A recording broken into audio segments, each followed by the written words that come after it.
A wizard child falls into Casterly Rock. Tywin Lannister doesn't kill him. He forges him into a weapon no one can see coming, but he teaches the boy to cage his power, and forgets to cage his heart, and the night King's Landing burns. That one mistake will save 500,000 lives. What if Harry Potter was raised by Tywin Lannister? The deepest vault beneath Casterly Rock had never been meant for the living. It sat far below the gold-veined halls and the great feasting chambers, below even the wine cellars where Lannister vintages aged in the dark, in a part of the rock so old that the men who had carved it were 3,000 years dead. The walls down here did not gleam. They sweated. Cold water threaded through the stone in slow black ribbons, and the only light came from a single lamp that Tywin Lannister had carried down himself, because he had not wanted a servant's eyes on his face tonight. His wife was being washed in a room far above him. He could not be there for that. A great lord did not stand and watch maids sponge the blood from his dead wife's thighs, and even if he had wished to, Tywin would not have permitted himself the indulgence. So instead he had come down here to the bones of his house to be alone with the only thing he could not master. Joanna was dead. He turned the fact over in his mind the way a man worries a chipped tooth with his tongue, testing it, unable to leave it be. She had gone into her birthing bed strong and laughing, mocking his sour mood, promising him a third golden child, and she had come out of it on a board with a sheet pulled to her chin.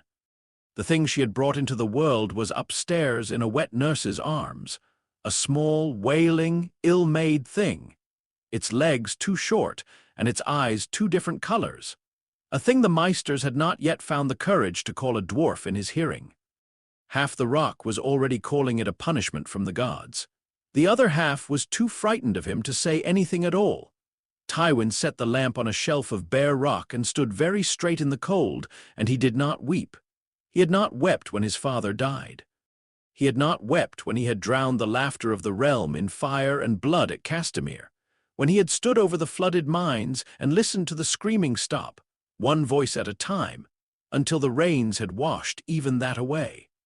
He had taught himself young that grief was a coin a man could not afford to spend, because every tear was a thing other men could see, and a thing other men could see was a thing they could use.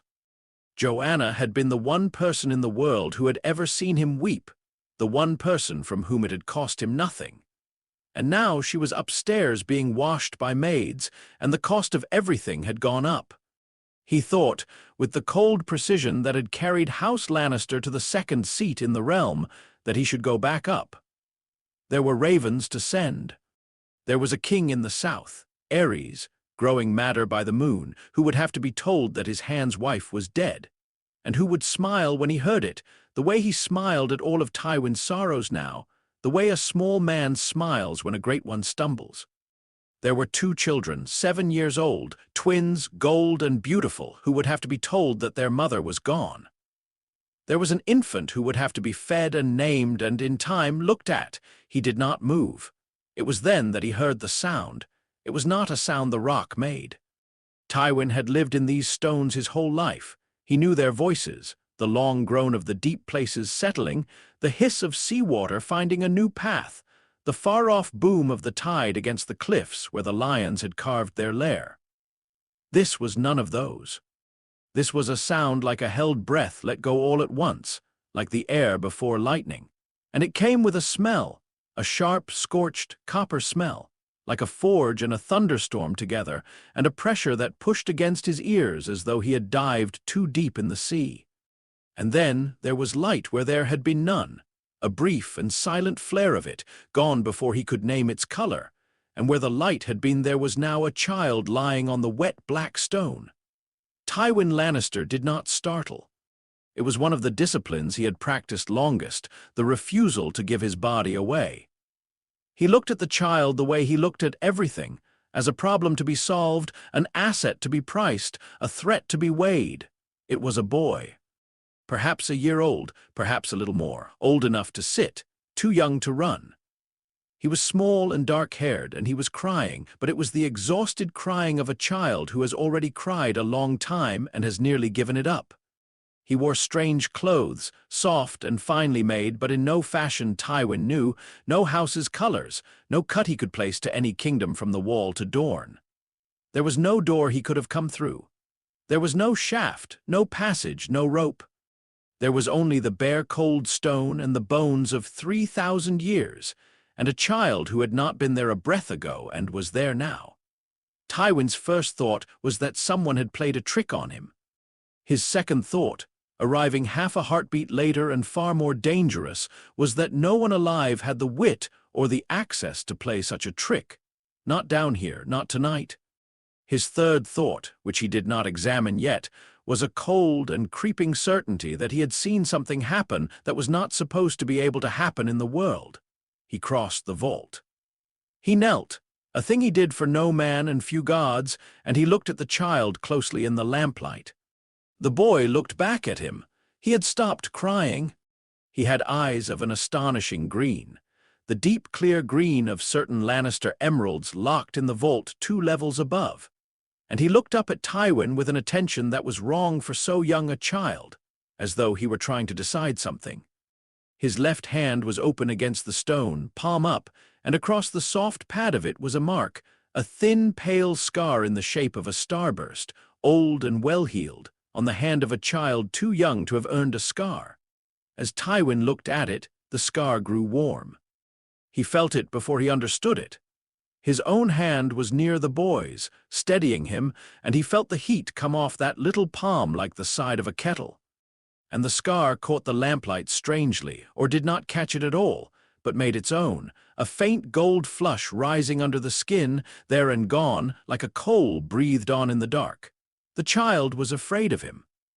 That much any fool could see. And as the fear climbed in the boy, the loose stones of the vault floor, small chips of rock, the kind that gathered in any deep place, moved. They slid across the wet floor toward the child, 3 of them, 4, gathering at his side as though to shield him, and the lamp on its shelf guttered and leaned though there was no wind in all that buried stone. Tywin held very still. He was not a man who believed in much. He believed in gold, which men would do anything to get and anything to keep. He believed in fear, which was cheaper than love and outlasted it. He believed in the long memory of houses, the slow accumulation of debts paid and grudges answered, the patient architecture by which a name was made eternal.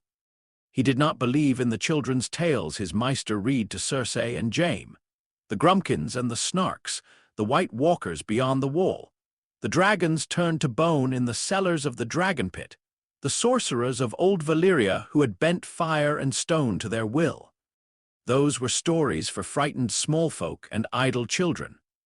The world was cold and made of cause and consequence, and a man who understood that ruled the men who did not. And yet a child had appeared out of the air in the deepest vault of his rock, and the stones were crawling to it like dogs. Most men, Tywin knew, would have run. The rest would have called for a Maester or a Septon or a fire. A weak man's mind, faced with a thing it could not explain, reached at once for someone else to explain it to, and so handed the thing away. Ares, were he here, would already be screaming for the pyromancers, his eyes alight, asking whether the boy would burn green or gold. Tywin did none of those things. He knelt in the cold with his dead wife being washed 200 feet above him, and he did the thing he had always done, the thing that had made him what he was. He thought. A weapon, said the cold, clear voice that lived behind his eyes, the voice that had drowned Castamere and bent the Rains and the Tarbex until the whole realm sang a song about it. Not a child. A weapon. The only one of its kind in all the world. He looked at the scar. He looked at the stones gathered at the boy's side. He thought of all the things a man might do if he possessed something no one else in the world possessed, something his enemies could not buy or match or counter, because they did not so much as know it existed. He thought of the mad king in the south with his wildfire and his cruelties, growing more dangerous by the season. He thought of the years ahead, the wars he could already smell coming, the way an old soldier smells rain, and of how thin the line was always between the house that endured and the house that became a song. He thought, Whoever holds this and holds it secret holds an advantage no rival can answer. And then, because Tywin Lannister was honest with himself in a way he was honest with no one else, he made himself look at the other thing. The child was looking at him still. The fear had ebbed, the stones had stilled. Some animal part of the boy had decided that the cold-faced man with the gold-flecked eyes was not, after all, going to hurt him, and he had begun the slow drift towards sleep the way exhausted children do. His strange green eyes drooping, his thumb finding his mouth. He shifted, and he reached out with the marked hand, and he closed his small fingers around Tywin's forefinger, and he held on. Tywin Lannister looked at the dead-tired child gripping his finger in the bones of his house on the worst night of his life. And for one moment he would never speak of, and would scarcely admit to himself, the cold arithmetic faltered. And there was only the warmth of that small hand and the memory of another small hand, golden and squalling, that Joanna had laid in his palm 7 years ago and named Jaime. The moment passed. He let it. Sentiment was a tear, and tears were coin he could not spend. But the moment had changed something all the same, in a way the arithmetic alone would not have. Tywin had stood ready half a breath ago to do the cleanest thing, the safe thing, the thing a truly cold man would do with a sorcerous foundling that could not be explained. End it, and tell no one, and let the deep water of the rock keep the secret. A weapon you could not control was not a weapon. It was a wound. He had drowned a whole house in this rock's western mines for a lesser threat than a child who could move stone with his fear. He looked at the small fingers around his own, and he did not. Instead, he reasoned his way to the same destination by a colder road, because a road he could explain was a road he could trust. A weapon must be forged, he told himself. And a thing forged from infancy, raised in your hall, fed at your table, taught your lessons before it can remember any others, that is not a weapon you wield. That is a weapon that is loyal. Steel can be bought from any smith. Loyalty bought young and bred true cannot be bought at all. The boy had appeared in the most secret place in his domain, where no spy could have followed, and no rival could ever know to look. The gods, if there were gods, had set a sword in his hand in the dark. Only a fool refused a gift because he did not understand the giver. So Tywin made his decision, and having made it, he never revisited it, because revisiting decisions was another thing weak men did. He gently freed his finger from the boy's grip. The child murmured but did not wake, and he gathered the strange foundling up against his chest, awkwardly, the way a man holds a thing he is not used to holding, and he picked up the lamp and he climbed. He climbed a long way, up out of the bones and the cold, up through the wine cellars where the air grew warmer and smelled of oak and old vintages, up at last into the lived part of the rock where torches burned in iron brackets and the gold of the walls began to gleam again. And on the way up, in the dark of the stair where no one could see, Tywin did the sum once more, because a sum done once was a guess, and a sum done twice was a certainty. A king who hated him in the south. 2 golden children who would inherit a great name and a long list of enemies. A 3rd child malformed that the realm was already calling a curse. A wife dead, and with her the only softness that had ever steadied his hand. And now, against all of it, a single asset of incalculable and unrepeatable value, dropped into the most secret room he owned, if and only if he could keep it secret, forge it true, and never, ever let the world learn what he held. The whole of it could be undone in a single careless hour. A servant who saw the stones move. A septon who smelled sorcery. A whisper to the wrong ear in the wrong court, and the faith would demand a pyre, and the king would demand the boy, and Tywin would be left holding a wound where his weapon had been. The thing that made the child priceless, that no one in the world had its like, was the same thing that would get them both burned the moment it was seen, so it would not be seen. That was the whole of the doctrine, decided there on the dark stair, complete before the boy was even named. A blade you must draw is already half a defeat. He had said it to Jaime 100 times about swords. He understood now that it had always been about more than swords. The strongest blade was the one your enemy never knew you carried, the one that ended the fight before it began because no one ever learned to fear it. He would teach the boy to be that blade. He would teach him gold and wit and steel, the way he taught all his children. And he would teach him that the strange thing in his blood was the very last card on the table, to be played once in a life invisibly, where no living witness remained or, best of all, never played at all. A card whose mere existence, known only to the two of them, would never need to be spent. At the top of the stair, the Maester was waiting. He was an old man named Crelin, careful and grey, and he had served the Rock long enough to know that there were things one did not ask Lord Tywin. But his eyes went to the bundle in his lord's arms, and his mouth opened. "A foundling," Tywin said, before the question could be born. His voice was as flat and final as a closing gate. "Left at the Lion's Mouth gate this night with no name and no token. A poor man's grief, no doubt, or a rich man's shame. I will not have a child put out to die at my walls on the night my wife is taken from me." He let that sit.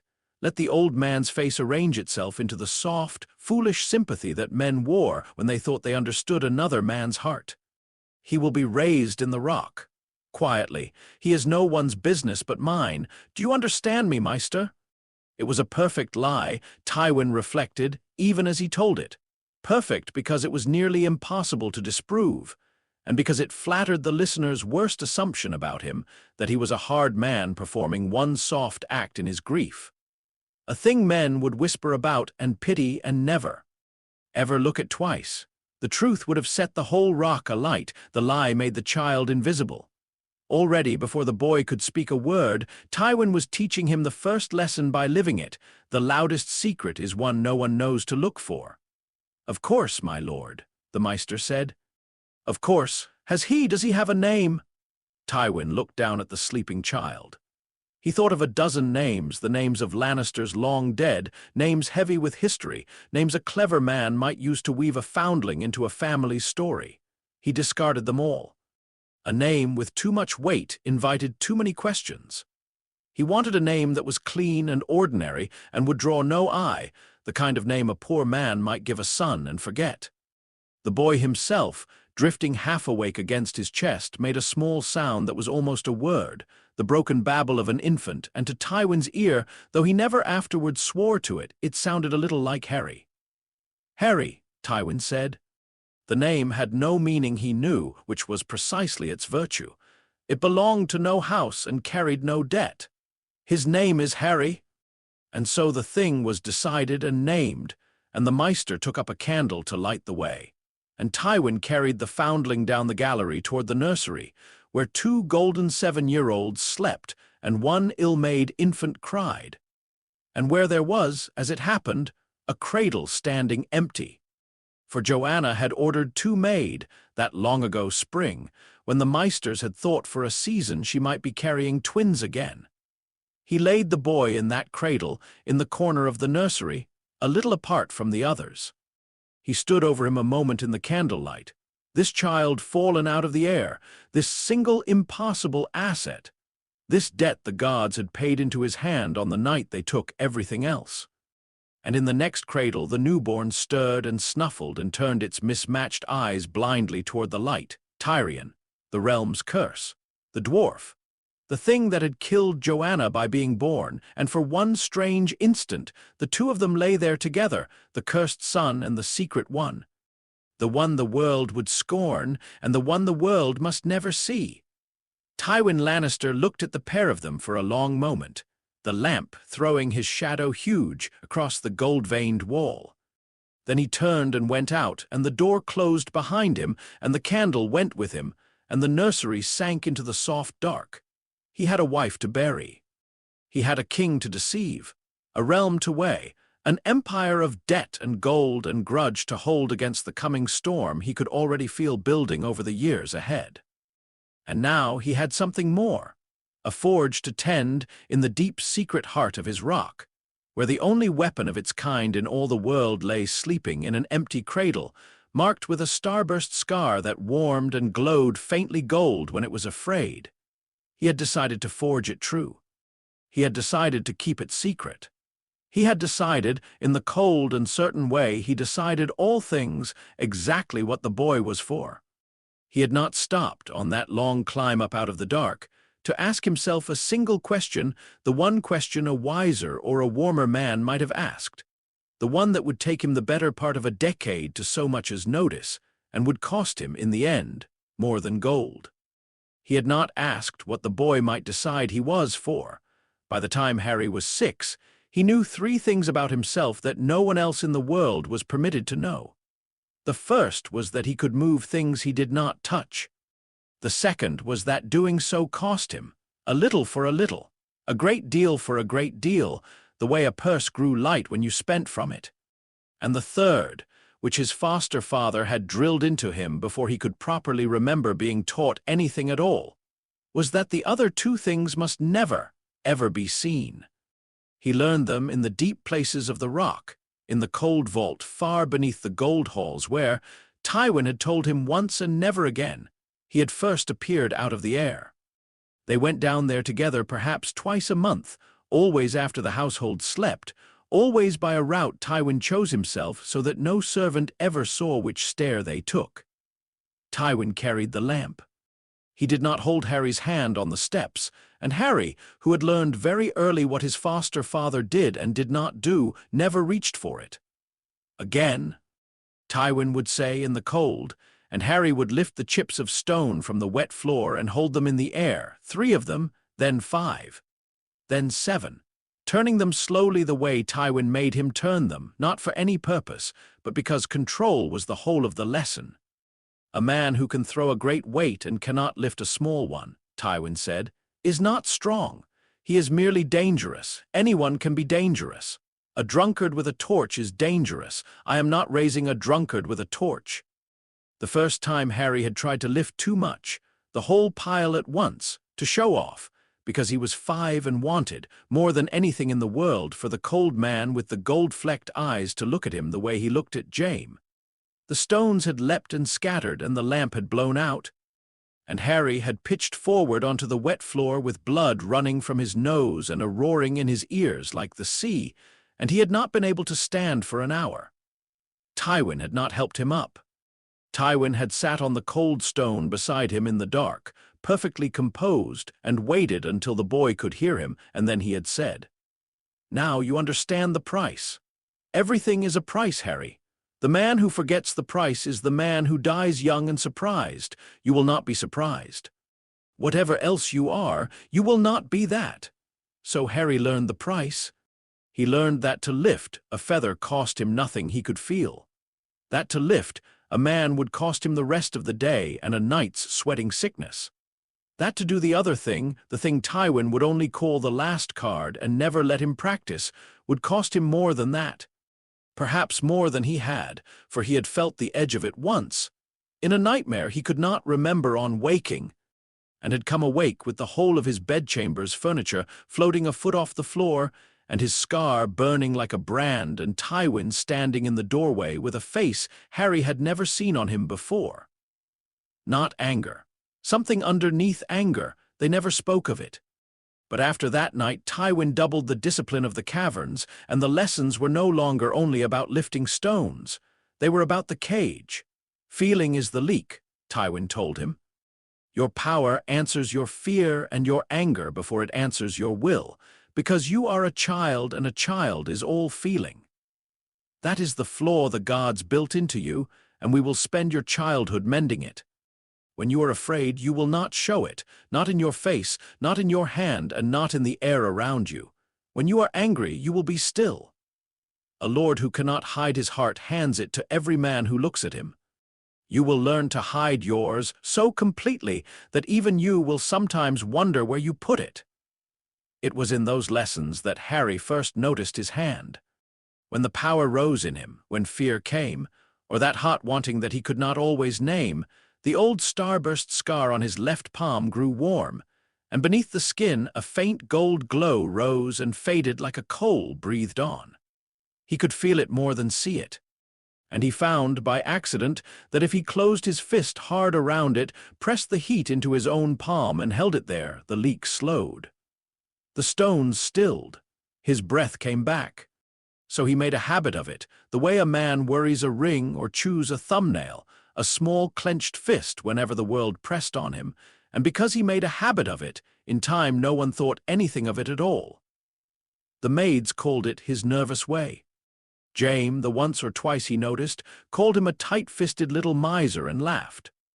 Only Tywin, who missed nothing, ever looked at the closed fist, and then at Harry's perfectly still face, and gave the smallest nod the way a master smith nods at a sound weld. Tywin gave him the coin on his 7th name day, the day they kept as his name day, at least the anniversary of the night he had fallen out of the air, though no one but the two of them knew that was what it marked. It was a gold dragon, an ordinary one, worn smooth at the edges from passing through 1,000 hands. Tywin pressed it into Harry's right palm, the unmarked one, and closed the boy's fingers over it. "What is this?" Tywin asked. "Gold, my lord. It is more than gold." "Tell me the words of our house." Harry knew the real words and the said words both, for Tywin had taught him that every great house had two. "Hear me roar," he said, and then, because he knew what was wanted, "But the words men truly say of us are a Lannister always pays his debts." And which is the stronger? Harry thought about it the way he had been taught to think, slowly and from all sides. "The second," he said, "because the first is a threat, and a threat is only as good as the next time you have to make it, but a debt paid is a debt paid forever. Men trust it. Men fear it more than the roar, because the roar might be empty and the debt never is." Something moved in Tywin's face, not warmth. Harry had long since stopped looking for warmth, but the next best thing, the cool flicker of a craftsman finding his work sound. "Keep the coin," he said. "Carry it always. Not for its gold, you will have more gold than you can spend. Carry it to remember that everything in this world is a debt, given or owed, and that the lion's whole strength is that he always, always collects and always, always pays. Cruelty is forgotten. Mercy is forgotten. A debt is never forgotten. That is the only kind of power that outlives the man who holds it." Harry kept the coin. He carried it always, in a small pocket sewn inside his jerkin, and over the years his thumb wore a bright patch on one face of it where he rubbed it without thinking, the way other men rubbed a luck token or the foot of a god.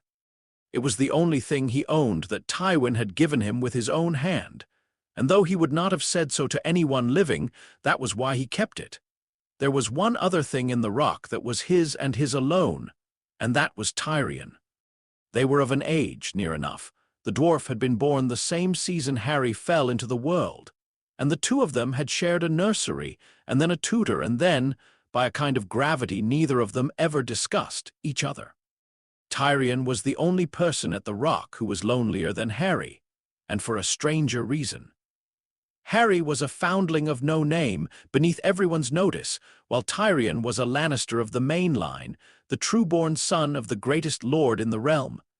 And beneath, even the notice given a foundling, because he was a dwarf, and the small folk called him a curse and a demon monkey behind their hands, and his own sister called him worse to his face. Harry never called him anything but Tyrion. It was Tyrion who taught Harry to read faster than the Meister could, raiding Tywin's library at night for histories and bestiaries and the racy songs of the Southron courts. Tyrion who could make Harry laugh until his sides hurt, which no one else in that cold gold place could do. Tyrion who looked at the world with the same sideways, calculating, hungry eye that Tywin had drilled into Harry, but turned it toward jokes and books and mercy, instead of toward conquest. If Tywin was teaching Harry how to win, it was Tyrion, without ever meaning to, who was teaching him why a man might want to, and which wins were worth the having. Harry did not have the words for that at 8.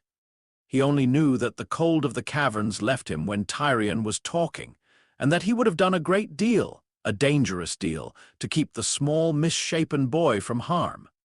Cersei understood this before Harry did, and she hated him for it.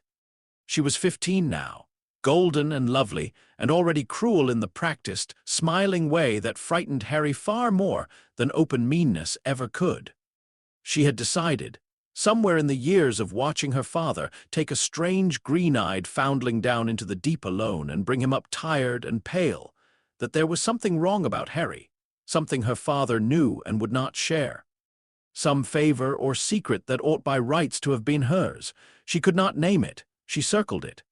"What do you do down there in the dark with our Lord Father, little mouse?" she would ask him, sweet as poisoned honey, her green eyes hunting his face. "Whatever can a great lord want with a gutter-born boy that he cannot want from his own true children?" And Harry would close his fist around the warmth in his palm and make his face into the still cold mask Tywin had taught him, and tell her, in a small, dull voice, that he carried books and ran errands and nothing more, and watched the suspicion bank in her like a covered fire, never out, only waiting. He learned to be careful around Cersei. He did not yet understand that one day his life would depend on how careful. It was a Craighall boy who taught Harry, at 8 years old, the first true lesson in what his foster father's whole strange curriculum was for. His name was Roland, and he had been sent to foster at the Rock because the Craighalls were strong and Tywin liked to keep the sons of strong houses where he could see them. He was 12 and big, and had the easy casual cruelty of a boy who has never been answered for anything in his life. He took one look at Tyrion and decided that tormenting a Lannister dwarf was a sport with no penalty, since the great lord himself plainly had no love for his crooked son, and the small folk would only cheer. He tripped Tyrion on the stairs. He pissed in Tyrion's bed and laughed when the maids whipped a serving girl for it. He took to calling him the curse loudly across the yard, and the other fostered boys, the way boys do, took up the word. Harry watched. That was the first thing Tywin had ever truly taught him, before the stones, before the cage, watch and say nothing, until you understand more than the man across from you understands.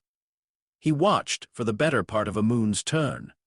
He watched Roland and learned his habits, the way he swaggered through the household, helping himself to what he liked, a comb here, a silver clasp there, a fistful of coins from a careless steward's table, small thefts, the casual pilfering of a boy who had never wanted for anything and stole only to prove he could. He watched where Roland hid his takings. In a hollow he'd worked loose in the stone behind his cot in the boys' barracks, a clever little cache that no one had thought to look for, because who searched the son of Craighall? And Harry understood, slowly, turning it over from all sides the way he'd been taught, that he could not simply go to his foster father. He had tried once obliquely, had mentioned at supper, eyes down, that the Craighall boy was unkind to Tyrion, and Tywin had looked at him without expression and said, "Craighall is a great house. His father gives me 400 swords. I will not shame that house over a boy's roughness with a son I have no use for myself." And that had been the whole of it, and Harry had felt something cold and clear settle in him, because now he understood the shape of the problem exactly. The grown world would not act. The boy was protected by his name. To strike at him openly, even to be seen wanting to strike at him, would only bring the weight of the household down on Tyrion, and on the strange, friendless foundling foolish enough to take a dwarf's part, so it would not be seen. Tywin's first lesson, the one he had taught by living it the night Harry came. The loudest secret is the one no one knows to look for. Harry planned it for 9 days. That was the part Tywin would later approve of most, not the magic, but the patience, the long cold preparation, the refusal to act until everything was in its place. He let it be known, by a word dropped to the right gossiping page, that the steward suspected a thief in the household and meant to search the boys' quarters before the next feast. He made sure the word reached Roland. And then he waited, because a frightened thief moves his treasure, and a thief moving his treasure in a hurry is a careless thing. On the night of the harvest feast, with the great hall full and the high table watching, Tywin at its center, cold and gold, Cersei beside him, Jaime in his squire's finery, even Tyrion, set down at the table's far poor end where Roland could see him and smirk. Roland Craighall came down to supper with his stolen hoard sewn hastily into the lining of his good feast cloak, meaning to keep it on his own body until the danger passed. because that was the one place no steward would think to search. Harry sat near the foot of the table, a nobody, a foundling, his face a still pale mask and his green eyes down on his trencher. Under the table, out of any sight, his left fist was closed. He had thought a long while about how little he would need to do. That was the lesson he was teaching himself that night, though he didn't have the words for it yet. That the smallest touch, placed exactly right, did the work of an army. He did not need to throw Roland across the hall. He did not need to make stones fly. He needed to undo one stitch. When Roland rose, swaggering, to refill his cup and let the whole hall admire him, for he was a boy who loved to be looked at, Harry reached out with the part of him that lived behind his eyes, the part that cost him, and he found the hasty thread that closed the lining of that fine cloak. The single weak seam Roland had sewn himself by candlelight an hour before, and he pulled it. It was no more than a feather's weight of pulling. His scar warmed, the gold rose in his palm, and he crushed it dead in his fist. A thin, warm trickle started from his left nostril, and he wiped it on the back of his hand, and no one saw, because everyone in the hall was looking at the Crake-Hall boy, who had stood up tall and proud at exactly the wrong moment, and out of whose unstitched cloak now spilled, in a bright cascade across the rushes of Lord Tywin Lannister's feasting hall, a steward's silver clasp and a lady's comb and a glittering fistful of stolen Lannister gold. The hall went very quiet. Roland looked down at the treasure scattered around his own feet, his mouth working, and did the only thing a guilty boy could do, which was the worst thing. He denied it, loudly, his voice cracking. "It's not mine, someone put it there. It's a trick." And the more he denied, the more the rushes glittered. And the steward was already on his feet pointing, and the lords of the lower tables were murmuring. And at the high table, Tywin Lannister set down his cup with a small, final click and looked at the Crake-Hall boy with a stillness that emptied the room of air. It did not matter, in the end, that Roland was a Crake-Hall. That was the thing Harry had understood, and Roland had not. Tywin would forgive a great house a great deal, but a thief caught with the proof spilled across his own feet in front of the whole household was no longer a question of houses. It was a question of debt, of order, of the visible law of the rock. And Tywin Lannister did not let visible law go unanswered, ever, because the whole of his power was that men believed he never did. Roland was sent home to Crake-Hall in disgrace before the moon turned, and the Crake-Halls, who could hardly quarrel over a son caught red-handed by half a hall of witnesses, sent their 400 swords and their apologies both. And no one ever connected any of it to a pale foundling boy who had been sitting quietly at the foot of the table the whole time. No one but two people. Tyrion found Harry afterward, in the dark of the gallery, and looked at him a long moment with his clever mismatched eyes, one green like Harry's, one black as the deep vault, and he did not ask the question that was plainly behind them. He only said quietly, "That seam was sewn an hour ago. I watched him do it. There's no way it should have come open in the hall." And then, when Harry said nothing, his still mask perfectly in place, "Thank you." And Tyrion, who joked about everything, did not joke. He just reached up and gripped Harry's arm, his small, strong hand on the foundling's sleeve, and went away. And Harry stood in the dark with the warmth slowly fading from his palm and understood that he had a brother. Not the kind blood made. The kind a debt made, the kind you chose, the kind you paid forever. The other person who knew was waiting for him in his foster father's solar the next night.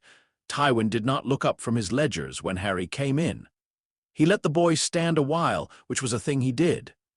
Then he said, still reading, "It was well done." Harry said nothing. He had learned that too, the patience, the misdirection. The single, small, deniable hand laid on the scale at the one moment every eye was turned away. Now Tywin did look up, and the gold-flecked eyes found Harry's and held them. "You spent your secret card. You will tell me you did not, that you only pulled a thread, that it could have been chance. But it was not chance, and we both know it, and if a wiser man than the Crake-Hall boy had been watching you instead of him, you might have hanged for it. You understand?"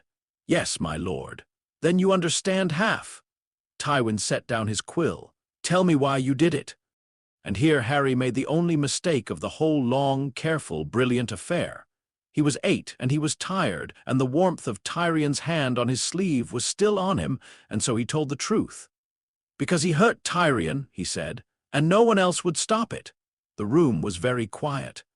Tywin Lannister looked at the boy he had pulled out of the air and forged in the dark, the single most valuable thing he owned in all the world, the weapon he had built lesson by lesson with the patience of a man who meant it to last 1,000 years, and the boy had spent it. That priceless once-in-a-life card, perfectly and invisibly and to no advantage at all. Not for House Lannister, not for gold or position or the long architecture of the family's eternal name, for the dwarf, for the curse, for the one child in the rock that Tywin had written off the day he killed Joanna being born. For love, said the cold voice behind Tywin's eyes, and the word came to him like a thing in a foreign tongue, a word he knew the shape of and had not used in 7 years, not since a woman had laid a golden child in his hands and named him Jaime. He had built a weapon. He was looking at a boy who had a reason of his own. "You did the thing correctly," Tywin said at last, slowly, and his voice gave away nothing, because his voice never did. "And you did it for the wrong reason, and that is more dangerous than doing it wrong, because it means I cannot yet trust what you will choose to do with what I have made of you. We will work on that." He picked up his quill again. "Go, and Harry," the boy paused at the door. "Do not spend the card again for a dwarf. Next time it will cost you more than a thread." Harry went out into the cold gallery and closed his fist around the fading warmth in his palm, and he did not say the thing he was thinking, because Tywin had taught him better than that. But he thought it, clear and cold and entirely his own, the first thought in his whole short life that was wholly his and not his foster father's. "I will spend it for Tyrion again. I will only do it better, so you never have to know." He was 8 years old. He did not yet know that he had just discovered the one flaw Tywin Lannister could not forge out of him, the single seam in the weapon that all the discipline of all the caverns would never quite close, that the boy had a heart, and that he had already learned to hide it so well that even his maker could not always find it. It was 3 days later that the raven came from the south. It came on black wings into the rookery of the rock, and old Maester Crelin carried the little scroll to the solar with a careful blank face. And Tywin broke the seal, the 3-headed dragon of House Targaryen, stamped in red wax, and read it standing at the window with the western sea behind him.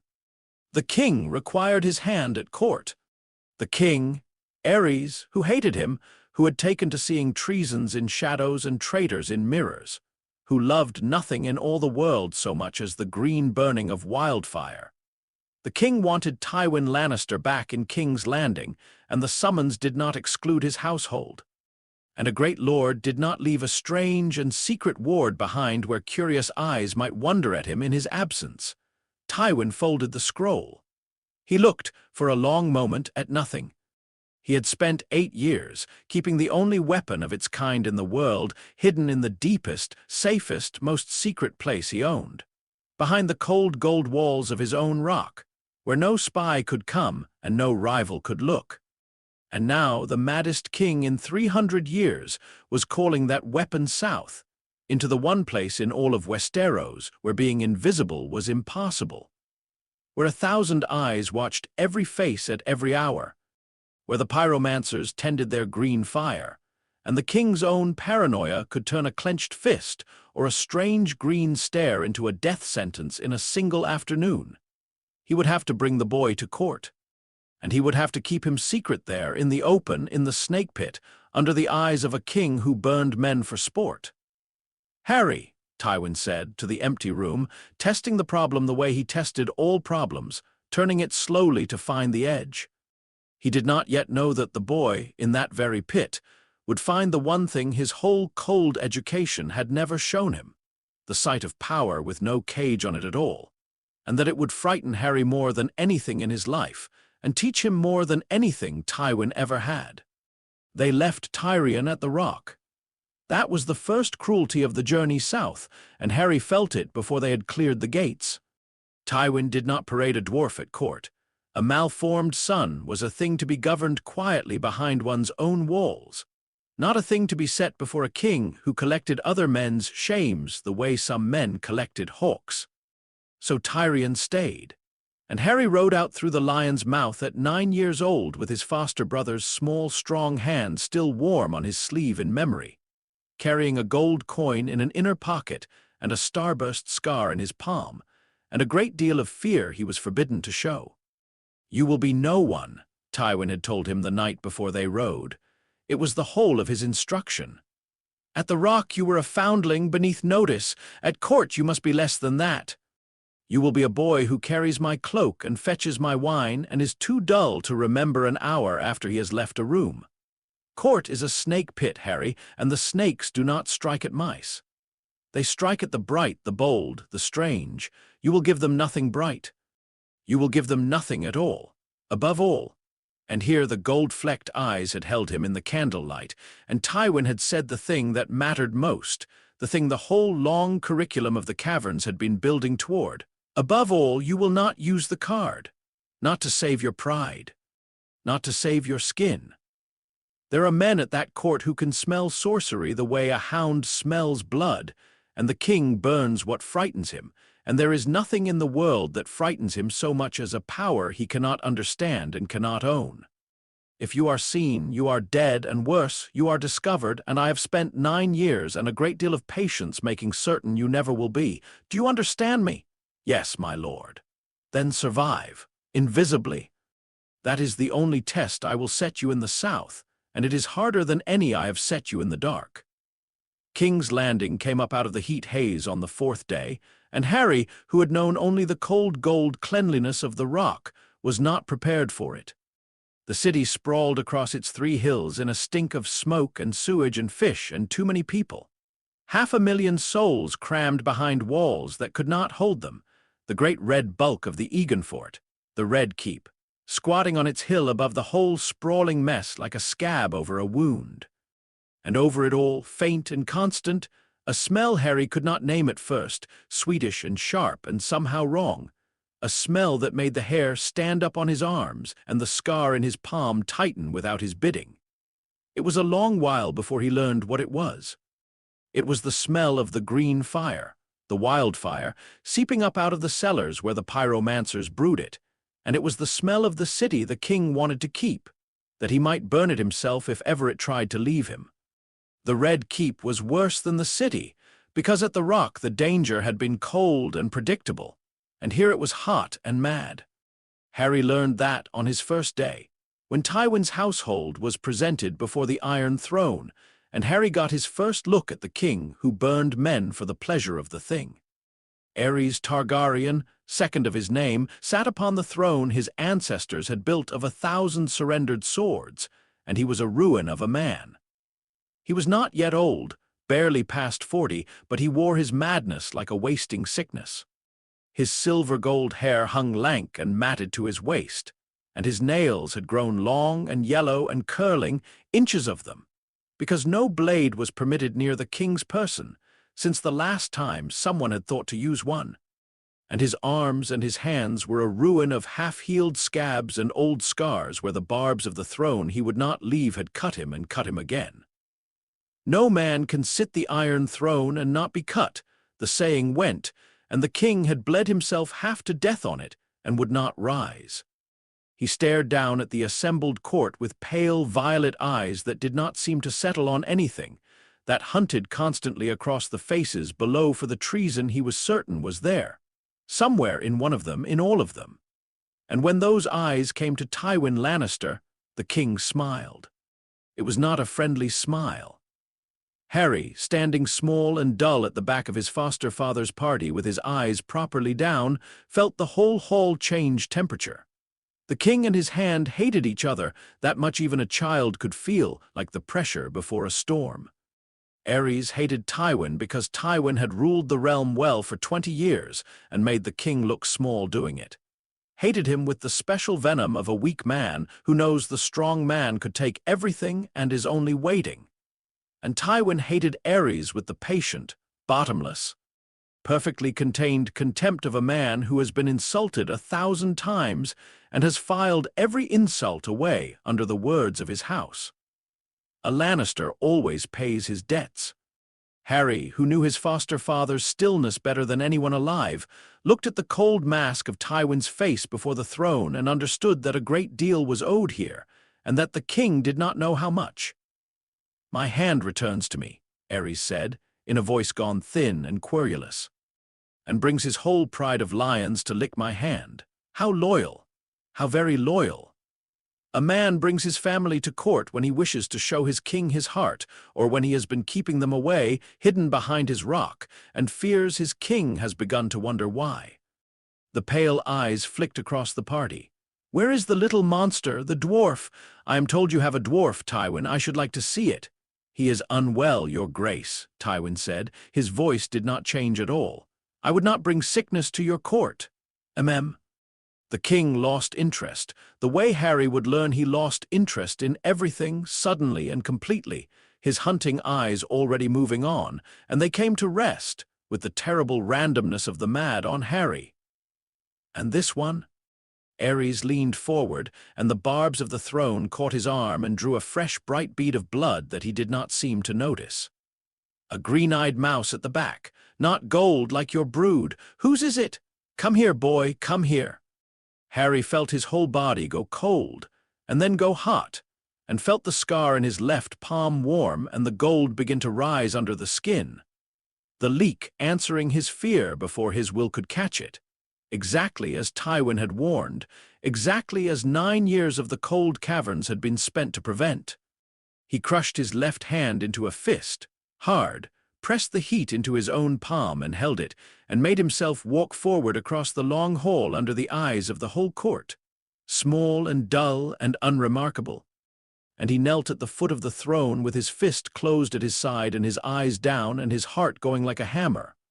"A foundling, your grace," Tywin said from behind him. "Left at my gate the year my wife died. I keep him out of charity. He carries my cloak." "Charity?" The king said the word as though it were a foreign filth. "You, Tywin, you have never done a charitable thing in your life. You do nothing without a reason." And the pale violet eyes, mad as they were not stupid. Harry understood that, kneeling there. That was the most frightening thing of all, that there was a kind of low animal cunning loose in the king's ruin, the cunning of a cornered thing that trusts nothing. And those eyes came down and fixed on Harry, and the king said softly, "Look at me, boy, look at your king."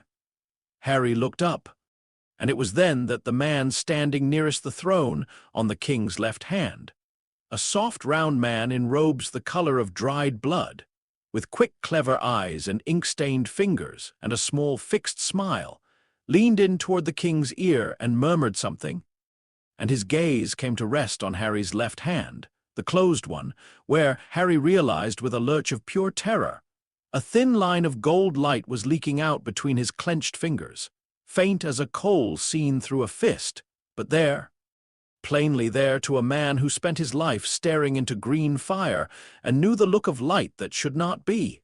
This was Rossart. Harry did not yet know his name. He learned later that he was a wisdom of the Alchemists' Guild, the pyromancer the king loved best, the man who would one day brew the green death that was to swallow the whole city, and that he had an eye for unnatural light the way a jeweler has an eye for a flaw in a stone. And he had seen the glow. "Your grace," Rossart murmured, just loud enough, "the boy's hand, there is a light in it, a strange light." Harry had perhaps 2 heartbeats. He could feel them.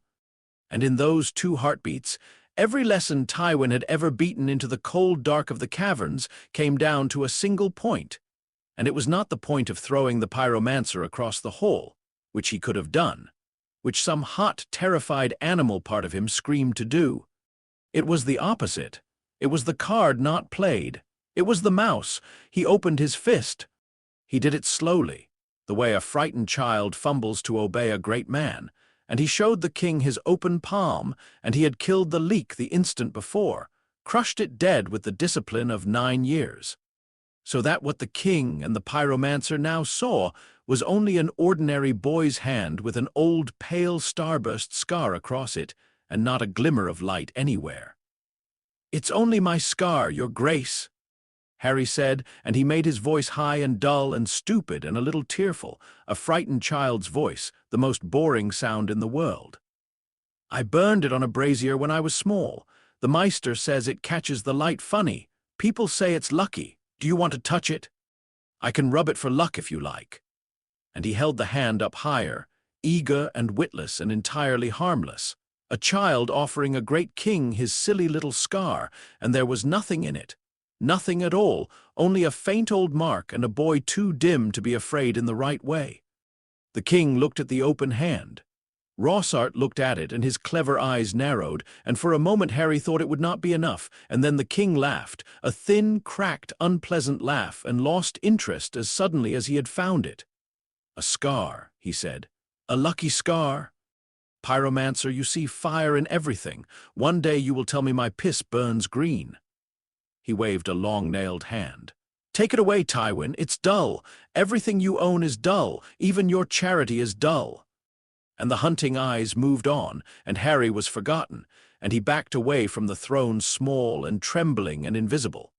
And behind him Tywin Lannister's face had not moved by a single line, but that night, in the cramped chambers they had been given, Tywin looked at him for a long moment and said only, "Good!" And it was the highest praise Harry had ever been given, because it meant you survived the pit, and you did it the right way, and I will not have to mourn the 9 years I spent. But Rossart had seen. Harry knew it, and Tywin knew it, and after that the pyromancer's clever ink-stained eyes found Harry too often, in corridors, at the edges of feasts, that small fixed smile turning his way. And Harry made himself duller and duller, more invisible, more nothing, until even the pyromancer's interest could find no purchase on so blank a surface, and at last fell away. "They strike at the bright," Tywin had said. "Give them nothing bright." Harry gave them nothing. It was the hardest thing he had ever done, and he did it for the better part of a year, and it nearly hollowed him out, being no one every hour in a place that watched. He learned things in that year that the caverns had never taught him.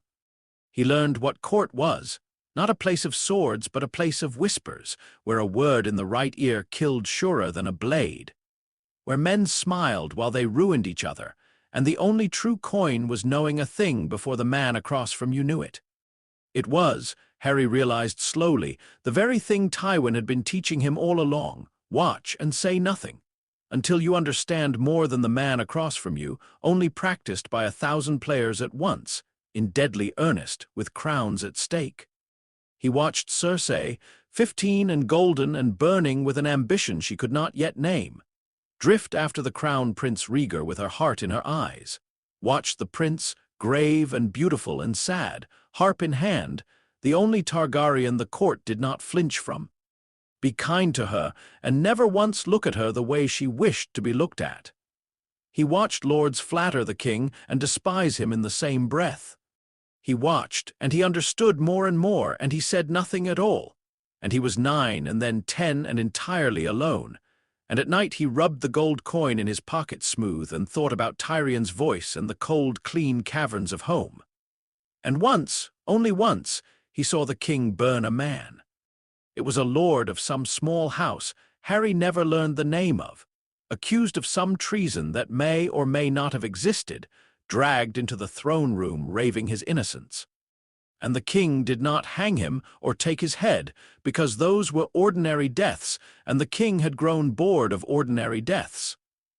The king called for his pyromancer, and Rossart and his green-robed brothers brought up from the cellars the substance that made the city stink, the wildfire, the green death, and they poured it. And they did the thing that Harry could not afterward forget, would dream of for years, would still be dreaming of on the worst night of his life. They set the man alight, and the fire that took him was not the orange fire of the world, but a green so bright and pure and hungry it hurt the eye. And it did not merely burn him, it ate him, clinging, leaping, alive. and the king leaned forward on his throne of swords with the blood running down his cut arms and his pale eyes wide and shining and his mouth a little open. And he watched. And he was happy, happier than Harry had ever seen any man, happy in a way that had nothing human left in it at all. Harry stood at the back of the hall, small and forgotten, and he did not look away, because looking away was a thing that drew the eye, and he had taught himself never to draw the eye. So he watched the king watch the man burn, and the smell of it filled the hall, and his scar burned cold in his clenched fist. And the thought came to him then, fully formed in his own voice and not his foster father's. The thought that was the true reason this chapter of his life would matter more than any lesson Tywin ever set him. That is what power looks like when no one cages it. He had been taught, all his life, that he carried something terrible. He had felt the edge of it, the night his bedchamber furniture floated and Tywin stood in the doorway with that face. He had been told, over and over in the cold and the dark, that he must never spend the card, that he must hold it, hide it, cage it forever. And he had taken it for a rule, the way a child takes any rule, a thing imposed from outside, a discipline to be endured. He had never, until this moment, understood why, not in his bones, not all the way down. Now he understood. The king had power and no cage. The king could burn a man and feel only joy. The king had hidden nothing, caged nothing, denied himself nothing, and the result was the thing on the throne with the bleeding arms and the shining eyes and the human gone out of it. And Harry, who could end a room without touching it, who had felt that hunger answer his fear since before he could remember. Harry looked at the mad king happy in his green fire and saw, with a clarity that turned his stomach to ice, the man he could become. That could be me, if I ever let it. If I ever decide that the easy way, the strong way, the burning way is mine to take, that could be me on that throne, glad. It was the most frightening thing he ever saw, and it taught him more than all the caverns, and it was the moment Harry Lannister, for he thought of himself by then as a kind of Lannister, the cold secret kind, decided of his own free will. Not because Tywin commanded it, but because he had seen the price with his own eyes that he would keep the cage. Not as a rule, as a choice. Forever. But he saw something else, too, that day, in the corner of his understanding. A thing he could not have put into words at 10, and would spend years learning to say. He looked from the king, who hid nothing and was a monster, to his foster father, standing cold and contained at the foot of the throne, who hid everything, who had not wept for his dead wife, who had written off his own son for being born wrong, who had taught a frightened child to bury his heart so deep that even its owner could not always find it. And some small new voice in Harry, the voice that had grown out of Tyrion's friendship and was wholly his own, whispered that there might be two ways to lose your humanity, and that the king had found one of them, and that the cold man at the throne's foot might be slowly, perfectly, invisibly finding the other. He did not know yet which warning to fear more. He filed it away, the way Tywin had taught him to file everything, and he waited, and he watched. The end came not over wildfire or treason or any of the great matters of the realm, but over a white cloak. Tywin had brought his household to court to keep them safe under his eye, and to deny the king the satisfaction of his absence. And the king, who forgot nothing he hated and forgave nothing at all, found the perfect way to wound his too strong hand, a way that cost the crown nothing and cost Tywin everything that mattered to him, the long architecture of his house, the eternal name. He named Jaime to the Kingsguard. Jaime was 15, the finest young sword in the realm, golden and laughing and beloved, and Tywin's heir, the boy who would one day be Lord of Casterly Rock and carry the Lion's name into the next age. The Kingsguard served for life. They took no wife, held no lands, fathered no sons, inherited nothing. To name Jaime to the White Cloak was to take Tywin's heir from him publicly with a smile, and dress the theft as the highest honor in the land so that Tywin could not even object without insulting the crown. It was, Harry understood, the cleverest cruelty he had seen at that whole cruel court, and it had been done not by the cunning pyromancer or the grave prince, but by the mad ruin on the throne, who for all his madness had found, with the unerring instinct of malice, the one wound that would cut his hand to the bone. Harry was there when Jaime came to take his leave, in his new white cloak, trying to laugh about it, 15 and not understanding yet what had been done to him. And Harry, who had known few enough kindnesses in his cold gold childhood, felt the loss of him keenly. Jaime had never been cruel to the foundling, had ruffled his hair, called him the tight-fisted little miser, treated him with the careless warmth of a golden boy who could afford to be kind. He was the nearest thing to an older brother Harry had ever had, and now the king had taken him and dressed it as an honor, and there was nothing anyone could do. Tywin Lannister resigned the handship the next morning. He did it coldly, correctly, citing his health and the long burden of his service, and Aerys accepted it with a thin, delighted smile, both of them performing the lie, both of them knowing exactly what had happened, that the king had finally pushed his hand one insult too far, and that the most powerful man in the 7 kingdoms was going home to his rock to brood, with his heir lost, and his pride in the dust, and his contempt grown into something colder and more patient and more dangerous than any open hatred could ever be. A Lannister always pays his debts.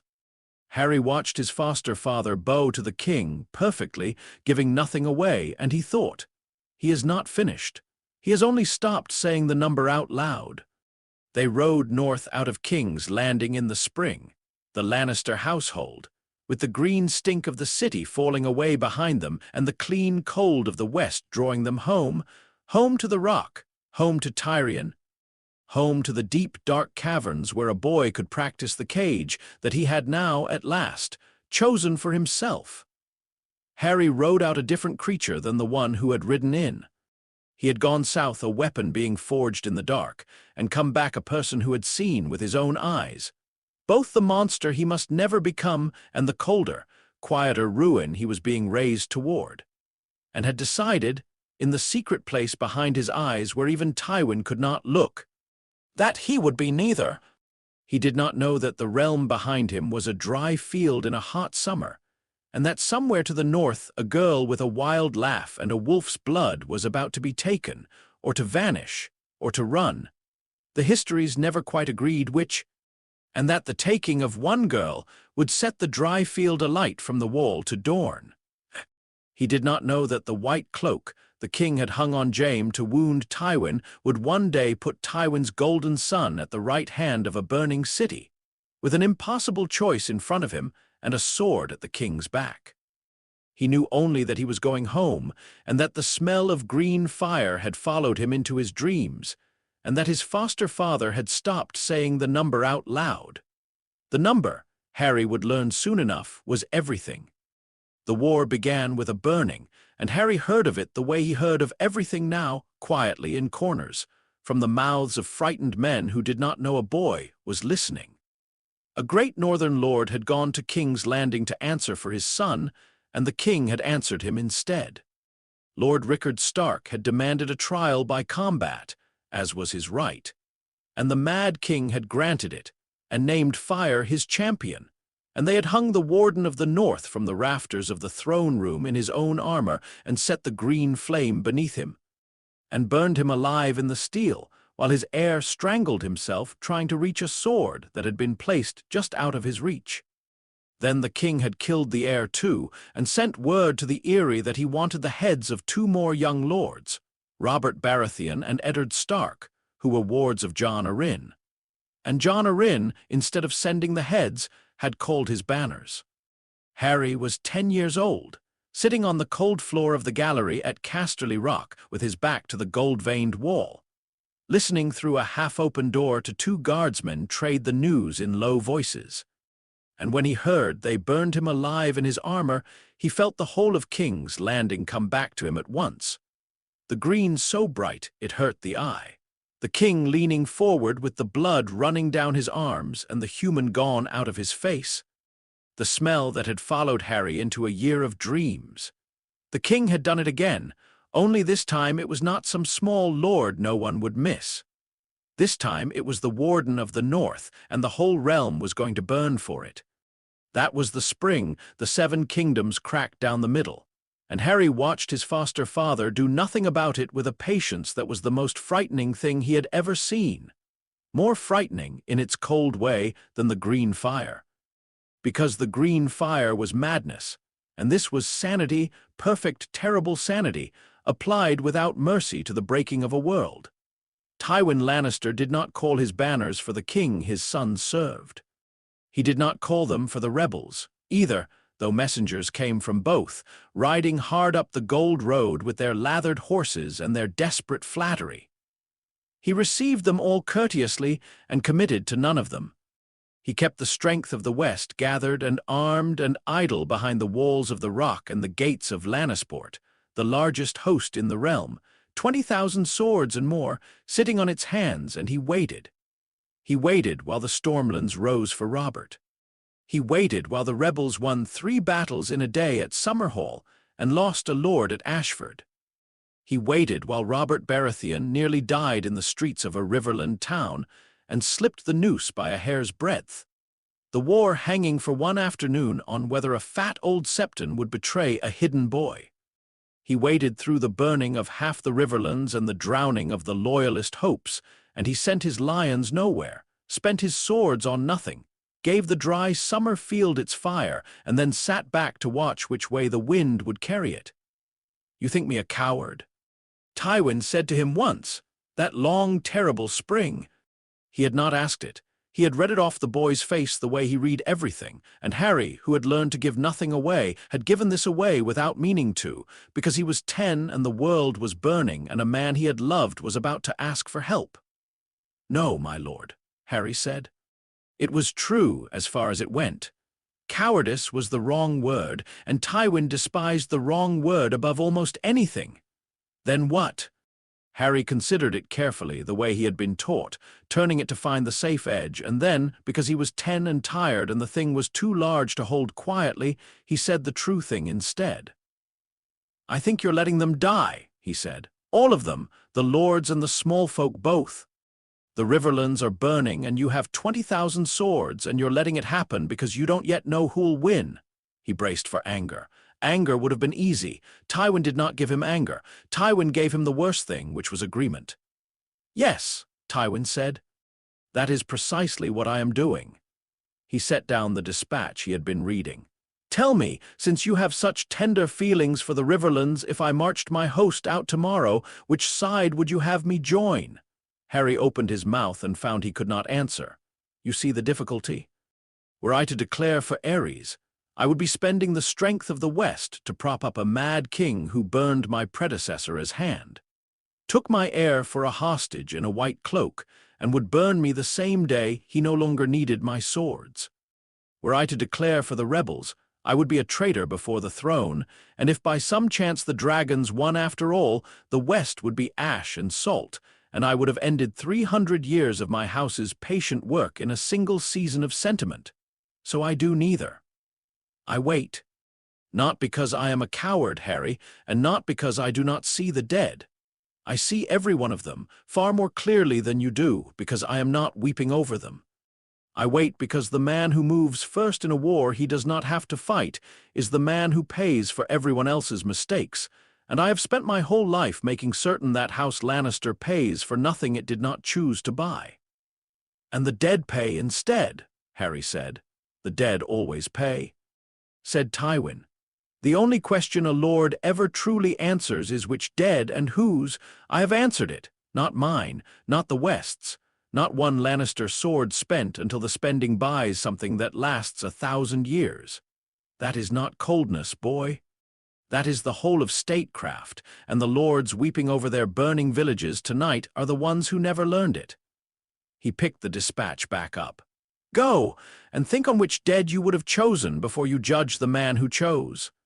Harry went, and he thought on it, and he could not find the flaw in the argument, and that was the thing that frightened him most of all, that it was perfect, airtight, unanswerable, and that something in him still screamed it was wrong, and that he had no words yet to say why a thing could be both perfectly reasoned and a horror. He had felt this once before. He had felt it standing in the throne room watching the king be happy while a man burned. He filed it away beside that, the two of them together, and he did not yet understand that they were the same lesson seen from two sides, that there is a kind of monster who feels too much and a kind who feels nothing at all, and that the green fire and the cold ledger were two doors into the same empty room. The thing that finally gave him the words was Brian. Brian was a guardsman of the Rock's garrison, a broad, slow, kind man of middle years with grey in his beard and a wife and two daughters in a village called Whitewell, a day's ride down the Gold Road. He had been the first person at the Rock, years ago, to teach the lonely foundling anything with his hands, had put a blunted practice sword in Harry's grip when Harry was 6 and shown him how to stand, how to breathe, laughing his slow, warm laugh when the boy fell over. Never once cruel, never once asking why a gutter foundling should be taught the sword at all. He brought Harry sweets from Lannister on feast days. He called him young master, though Harry was master of nothing. In a childhood made of cold gold and colder lessons, Brian the guardsman was one of perhaps 3 warm things Harry had, and the other 2 were a dwarf and a worn gold coin. So when the broken men came to Whitewell, Harry tried to save it. That was the other thing the war did, the thing that happened in the gaps the great lords left when they kept their swords at home and watched the world burn. Order frayed. Deserters and outlaws and broken men, soldiers who had run from one army or another or been left lordless when their lord died. Men with weapons and no master and no fear of any law that was no longer being kept, drifted into the lawless places and took what they wanted. A band of them came up the Gold Road that summer, 50 or 60 strong, and word ran ahead of them that they were burning the holdfast villages as they came, and one of the villages in their path was Whitewell, where Brian's wife and his 2 daughters were. Brian came to Harry, because Harry had the ear of Lord Tywin in a way no common guardsman did. He came with his cap in his hands and his slow, kind face gone grey with fear, and he said, "Young master, I would not ask, but they're saying the broken men are a day's ride out and my girls are there, and if his lordship would only spare a dozen riders, just a dozen, I'd lead them myself and pay it back the rest of my life." And Harry looked at the man who had taught him to hold a sword, and he said, "I'll ask him. I'll ask him myself." He should have known better. He was 10, and he loved the man, and so he forgot for 1 hour everything the cold caverns had taught him, and he went to his foster father not as a weapon but as a boy with a heart, and he made the case. He made it well. Tywin allowed him that. He did not weep or plead. He had learned that much. He framed it as Tywin had taught him to frame things, as a matter of the house's interest, not of mercy. The small folk of the West loved a lord who protected his own. A dozen riders sent to scatter a band of outlaws would cost almost nothing and buy loyalty in every holdfast from the Rock to the gold mines.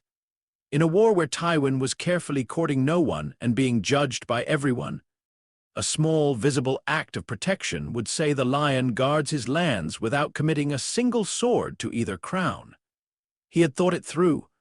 He believed, walking into that solar, that he had built an argument his foster father could not refuse, because it was built of the very stones Tywin himself had taught him to build with. Tywin took it apart in under a minute. "A dozen riders," he said, "ride out from the Rock. They are seen. Word travels, Tywin Lannister has mustered, Tywin Lannister moves. The rebels wonder if I have at last chosen the king. The king wonders if I have at last chosen to defy him. Both send riders to learn my mind, and now I must explain to 2 armies why my swords are abroad, and my careful nothing, the most valuable position in the whole of this war, the position every lord in the realm would kill to hold, is spent. Spent, Harry, thrown away. For a village." He let that sit. "And if the dozen riders meet 60 broken men and lose, as a dozen well may against 60, then it is not loyalty I have bought but the news that the lion's swords can be beaten by outlaws, which is worth less than nothing, which is a wound. You have weighed the gain. You have not weighed the cost because you do not want to, because there is a man you are fond of and your fondness has put its thumb on the scale. Take it off." "They'll die," Harry said. "His wife, his daughters, the whole village." Yes, and we could stop it. We could do a great many things. Tywin said, that we will not, because the doing costs more than the thing is worth. That is what it means to be a lord, Harry, not that you cannot save them, but that you have learned to count, and counting tells you not to. The day you cannot tell the difference between what you are able to do and what you ought to do is the day you become useless to this house or dangerous to it. I had thought you passed such sums. He turned back to his ledgers. Brian has my leave to go to his family. He does not have my men.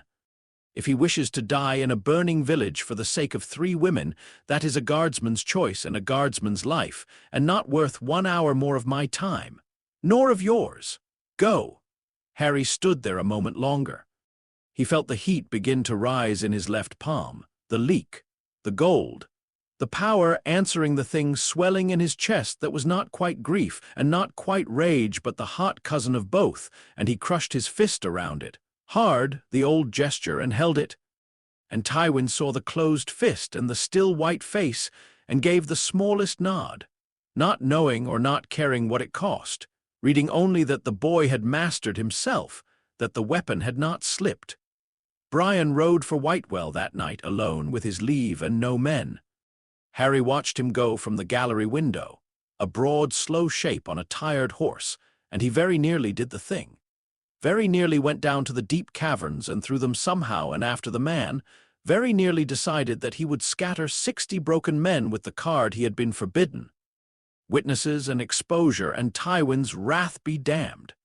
He stood at the window with his hand burning and the whole of it laid out before him. He had the power to save them. He had it in his own 2 hands.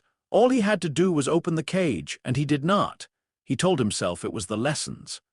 He told himself it was the king in the throne room, the human gone out of him, the warning he had sworn to heed. That the boy who opens the cage to save a village he loves is 1 short step from the man who burns a city he hates. That the road to being Ares was paved with reasons exactly this good.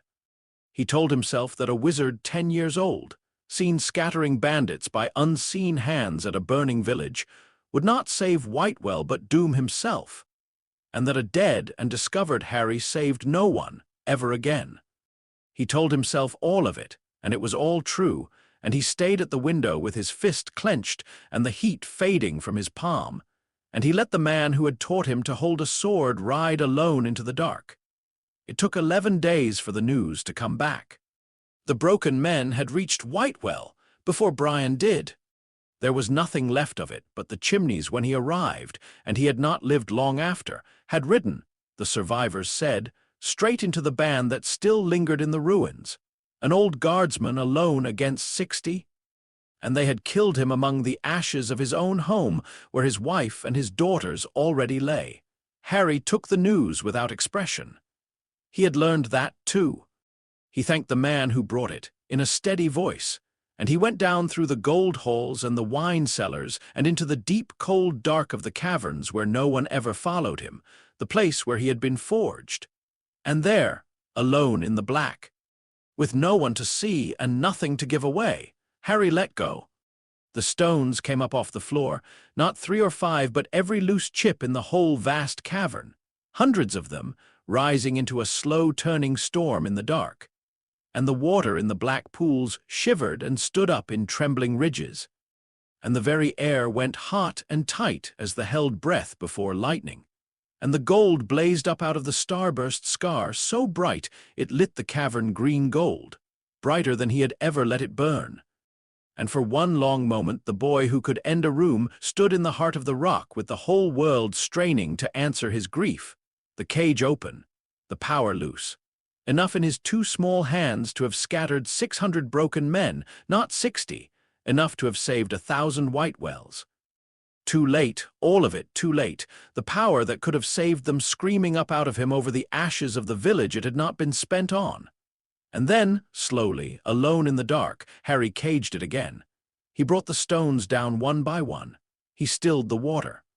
He closed his fist on the gold until it guttered and died. He did it because he had chosen the cage in the throne room with his own free will, because he had seen what the open cage made of a man, and he would not be that, not even now, not even for this.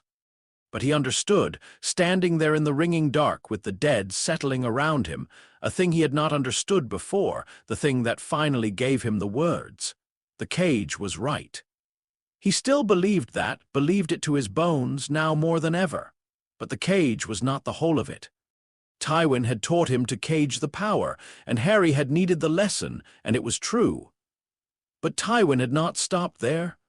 Tywin had caged everything, the power and the grief and the love and the man himself, had buried his own heart so deep that the burning of a faithful guardsman and 3 innocent women weighed less to him than the inconvenience of a dozen riders being seen.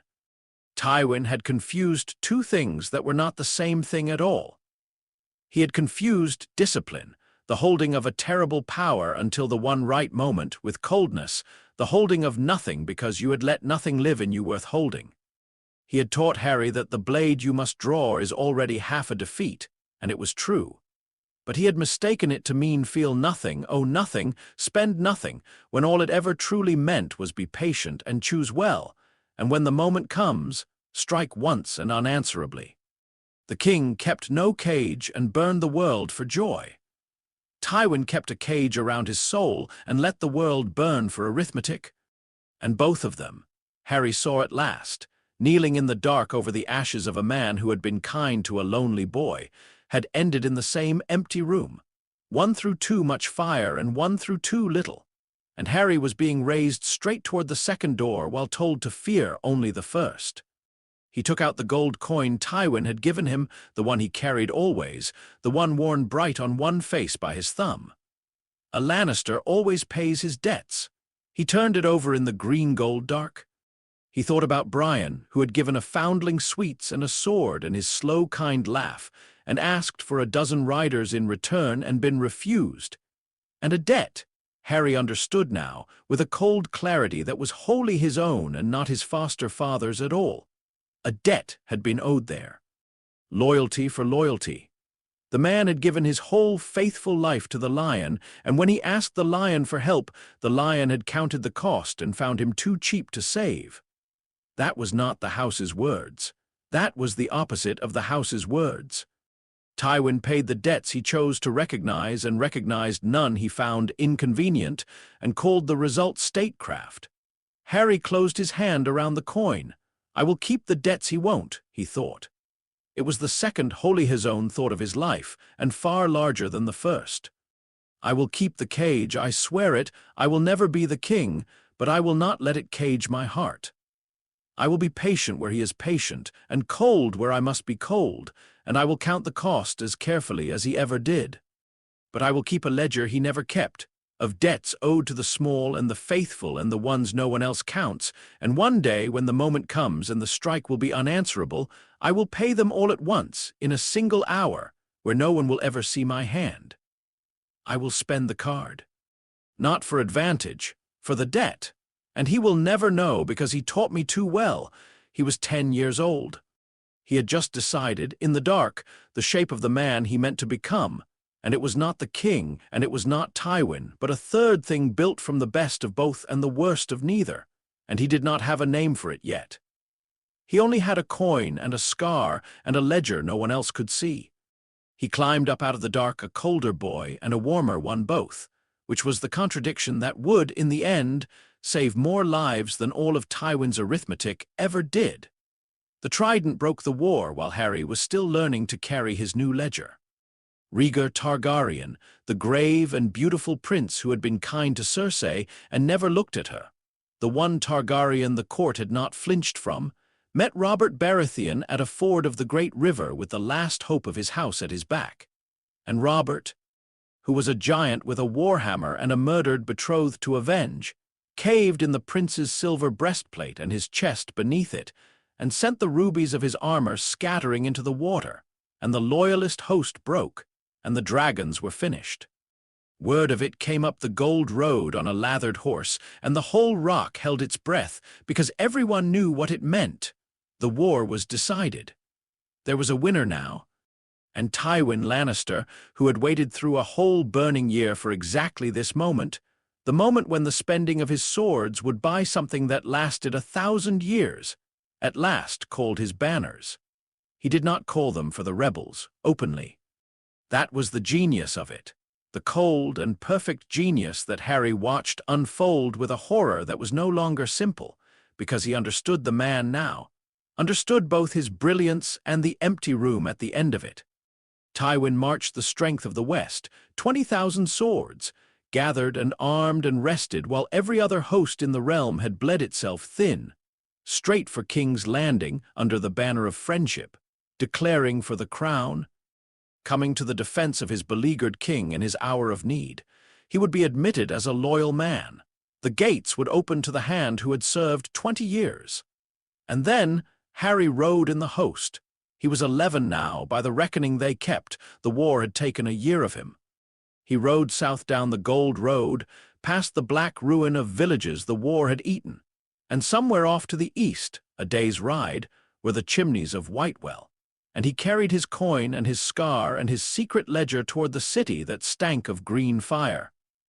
The city where a mad king sat on a throne of swords with his pyromancers, and his caches of wildfire buried beneath every sept and stable and street, ready to burn 500,000 souls rather than yield them, burn them all. The king was said to be screaming now, day and night, burn them all. And where, at that mad king's back, in a white cloak the king had hung on him to wound his father, stood a golden young man of 17 named Jaime, with a sword and an impossible choice, and no one in all the world to tell him what to do. Everything Harry had ever learned was about to be tested at once. And for the first time in his life, he had decided in the dark that he would not only survive the test, he would pay a debt. The gates of King's Landing opened to the lion, and the lion came in smiling, and Harry knew before the first sword was drawn that the king was going to try to burn the world.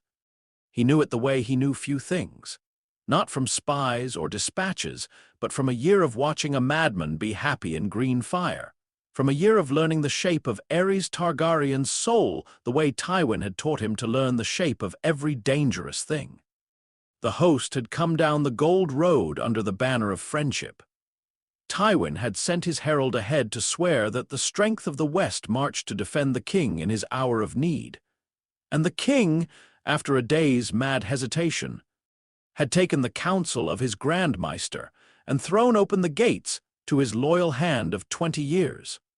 Harry, riding small and unremarked among the baggage and the squires, had felt the gates grown open and felt the whole host gather itself behind its smile, and he had thought, with a cold clarity that was entirely his foster father's, "The gates are open, the trap is sprung, the city is ours." And then, half a heartbeat later, in a voice that was entirely his own, "And the king would rather burn it than give it up." He had been certain of it for a year. He had carried the certainty south the way he carried the coin. He had seen Aerys lean toward a man's burning with the joy gone inhuman in his face, had smelled the green fire seeping up out of every cellar in the city, had watched the pyromancers in their dried blood robes move through the red keep like priests of a hungry god. A man like that did not yield a city. A man like that, cornered, did the thing he loved best, on the largest scale he could reach. Burn them all. The words had come north on every dispatch for a moon now, the mad king's litany, and where another man heard the raving of a doomed tyrant, Harry heard a plan. The wildfire was real. The caches were real. He had heard the wisdom speak of them in the corridors, beneath the Guildhall, beneath the Sept of Baelor, beneath the stables and the warehouses and the warrens of Flea Bottom, where the poorest 100,000 of the city slept packed atop one another like kindling. 500,000 souls slept above the green fire, and the king meant to light it the moment the gates betrayed him. And only Harry, in all the host, in all the world, had connected the king's nature to the caches to this exact hour and understood what was about to happen before it happened. That was the asymmetry. That was the whole of it. Tywin had sacked the city for advantage. Jaime, somewhere up in the Red Keep, would meet the thing as it came in the moment with a sword. But Harry had foreseen it, alone, out of a year of patient watching, and foresight bought him the one thing nothing else could buy, time. A few minutes' head start on a catastrophe. He had spent his whole life being taught that the man who knows a thing first wins the fight before it begins. He meant to find out tonight whether it was true. So when the smile of the host became a roar, and 20,000 swords poured through the open gates, and the sack of King's Landing began, Harry did not stay with the baggage. He slipped sideways into the chaos, a small, dark, unremarkable boy in the smoke, beneath everyone's notice, exactly as he had been built to be, and he ran toward the fire. A sack is not a battle. Harry learned that in the first 100 yards, and it was a thing he never afterward forgot, never entirely scrubbed from behind his eyes. A battle is 2 hosts and a field. A sack is 20,000 armed men loosed upon a city of the helpless, and it is the worst thing men do, and they do it gladly. He ran through streets where the doors had been broken in. Past sounds he made himself stop hearing, past the orange glow of ordinary fires already climbing the timber and daub tenements, past a Lannister man-at-arms with his house's lion on his breast, doing a thing in a doorway that Harry would carry to his grave. He kept his eyes ahead, and his fist closed and the gold caged in his palm, and he ran, because there were 100,000 people in Flea Bottom who would all die in the next hour if he stopped to weep over the ones already dying. And he had learned, God help him. He had learned it from Tywin, how to count. That was the thing that broke something in him, even as it carried him forward, that he was using his foster father's cold arithmetic to save people, that the only way through the horror was to do exactly what Tywin did, to count the many against the few and run past the few. He hated it. He understood, running, that he would always hate it, and that he would always do it, and that this was the price of the third path he had chosen in the dark of the caverns. Not the king's burning heart, and not Tywin's empty one, but a thing in between that would never stop hurting, because it felt everything and counted anyway. He ran past the few to save the many, and he wept while he ran, silently, giving nothing away even to the burning city, and his tears dried on his face in the heat before they fell. He knew where to go because he had listened a year ago in the corridors, when no one thought a dull foundling boy was listening. The largest cache beneath the poor quarter lay in the undercroft of a small sept on the edge of Flea Bottom, an old stone thing the small folk prayed in, chosen by the wisdoms precisely because it was old stone that would funnel and channel the blast, and because no one would think to dig beneath the gods. Harry had filed it away the way he filed everything. Now he called it up and ran for it through the dying city, and the green stink grew stronger as he came, the sweetish wrong smell that had followed him into a year of dreams, until he reached the sept with its broken doors and its toppled altar and found the dark stair down, and went down it into the green.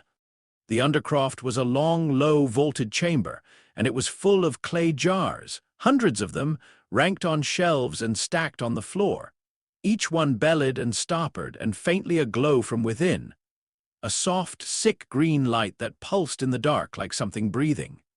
The smell down here was a physical thing, a pressure on the eyes and the throat, and at the far end of the chamber, among his terrible harvest, stood a wisdom of the alchemist's guild in his dried blood robe, a lean gray fanatic with the green light shining up into his face, and in his hand he held a torch. He was not waiting for an order. That was the thing Harry understood at once, and it was the thing that proved his whole year of foresight true. The head of the snake could be cut off in the Red Keep, and it would not matter here, because this man was not a soldier following a chain of command. He was a believer. The king's last command, burn them all, had come to him as scripture, as the holy purpose he had spent his whole life preparing, and he meant to fulfill it whether the king lived or died, whether the order was countermanded or not. He stood among his jars with his torch and a look of terrible peace, and he was reaching the flame down toward the nearest one. "Stop," Harry said, his voice cracked. He was 11 years old, small and sooty and weeping, alone in a chamber full of green death with a fanatic and a torch, and the word came out cracked and high, and the wisdom turned and looked at him and laughed. A soft, dry, pleased laugh, because of course, what was a boy? "Run home, child," the wisdom said almost kindly. Run home if you can find one. The fire is mercy. The fire is purity. His grace has seen it. They would have us be ruled by usurpers and stags, and rather than that he gives us all the gift of the green, the last clean thing, the fire that judges everyone the same. Highborn and low, lion and dragon, all the same in the green, there is no fairer death. He turned back to his jars. The torch came down, and here was the moment. Here, in the green-lit dark, with the flame a hand's breadth from the substance that would erase 100,000 people, the whole of Harry's life arrived at a single point, and the point was a temptation, and the temptation was almost unbearable, and it wore the face of the right thing to do. Open the cage. The thought came in his own voice, reasonable, urgent, true. You have it. You have always had it. The card you have never spent, the thing that could end a room that has frightened your maker for 10 years, the power that came up out of you over the ashes of Whitewell and lifted the whole vault into a storm. Open it now. One blast. Burn this man to nothing before the torch can fall, faster than he can blink, and the city is saved and no one will ever know, and it will be easy. It is the right thing. It is the greater good. 100,000 lives against one fanatics. Even Tywin's arithmetic says open the cage. There has never been a more righteous reason in all the world to spend the card. Open it. Open it now, and it would have worked. That was the horror of it. It would have been faster, surer, cleaner than anything else he could do. The reasoning was airtight, the way Tywin's reasoning had been airtight about Whitewell. The way the king's reasoning was no doubt airtight inside his own ruined skull. The fire is mercy. The fire is purity, all the same in the green. Harry felt the gold blaze up in his palm, felt the hunger answer, felt the cage shudder under the most righteous pressure it had ever borne, and in that half-second he understood completely the thing he had glimpsed in the throne room a year ago and not been able to name. This is how it begins. Not with cruelty, with a righteous reason. Ares had not started mad, he had started with reasons.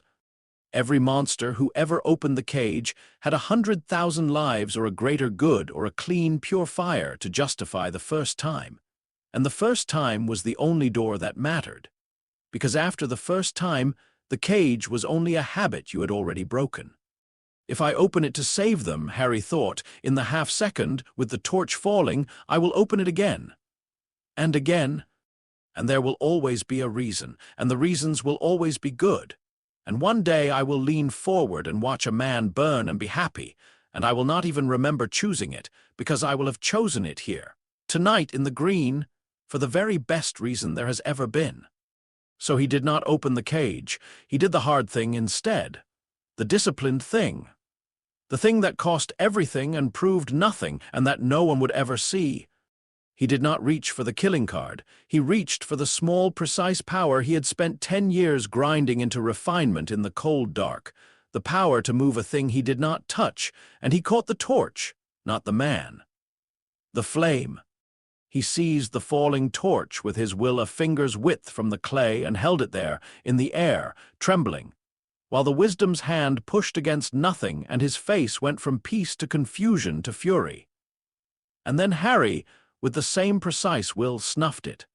He pinched the flame out of the air the way a man pinches a candle, smothered it to a curl of smoke, and in the same instant reached out across the whole chamber and snuffed every other flame in it, the wisdom's lamp, the embers, the smallest spark, plunged the undercroft into a green-glowing dark lit only by the breathing jars and the blaze of his own scar. It cost him. God, it cost him. This was nothing like lifting stones in the cavern. This was holding back the end of a city by precision alone, refusing the easy violence and paying for the refusal in the only coin he had, himself. The blood came from his nose at once, then from the corner of his eye. The roaring filled his ears. The strength went out of his legs, and he stayed standing only because falling would have cost him the flame. He held the dark. He held it while the wisdom, screaming now, scrabbling for flint, for steel, for any spark, lunged among his jars, and Harry, half-blind, pouring blood, his whole self narrowed to a single thread of will, did the second thing, the thing his foresight had bought him time for. He did not blast the jars, did not break them, did not loose the green. He lifted them. Gently, the way he had been taught to lift a feather, only 100-fold, 1,000-fold, every jar in the chamber, and he moved them, slow, sweating, bleeding, dying a little away from the man, away from each other, into the deep stone alcoves at the chamber's edges where no single spark could chain them, where they could be found and carried out and drowned in sand by men who knew how. And he sealed the stoppers tighter with the last precise pressure he had, and he made the green death safe, jar by jar. In the dark, while a fanatic wept and clawed for fire among shadows that would not catch, he could have killed the man. The thought came again, smaller now. Exhausted, he saw the gold. He knows what you are. Kill him and the secret dies with him. One more righteous reason, and Harry, swaying, bleeding on the edge of his own collapse, said no to that too. Even now, even at the cost of the secret he had bled 10 years to keep. He would not open the cage to murder a beaten man in the dark, not for the city, not for the secret, not for the best reason there had ever been. He had chosen the third path. He would walk it even here. So he did the last thing his will could do. He reached out and took the man's torch and his flint and his steel and his lamp, every means of making fire, and he flung them, by the precise gentle power, up the stair and out into the burning night, beyond the man's reach. And then he let the chamber go.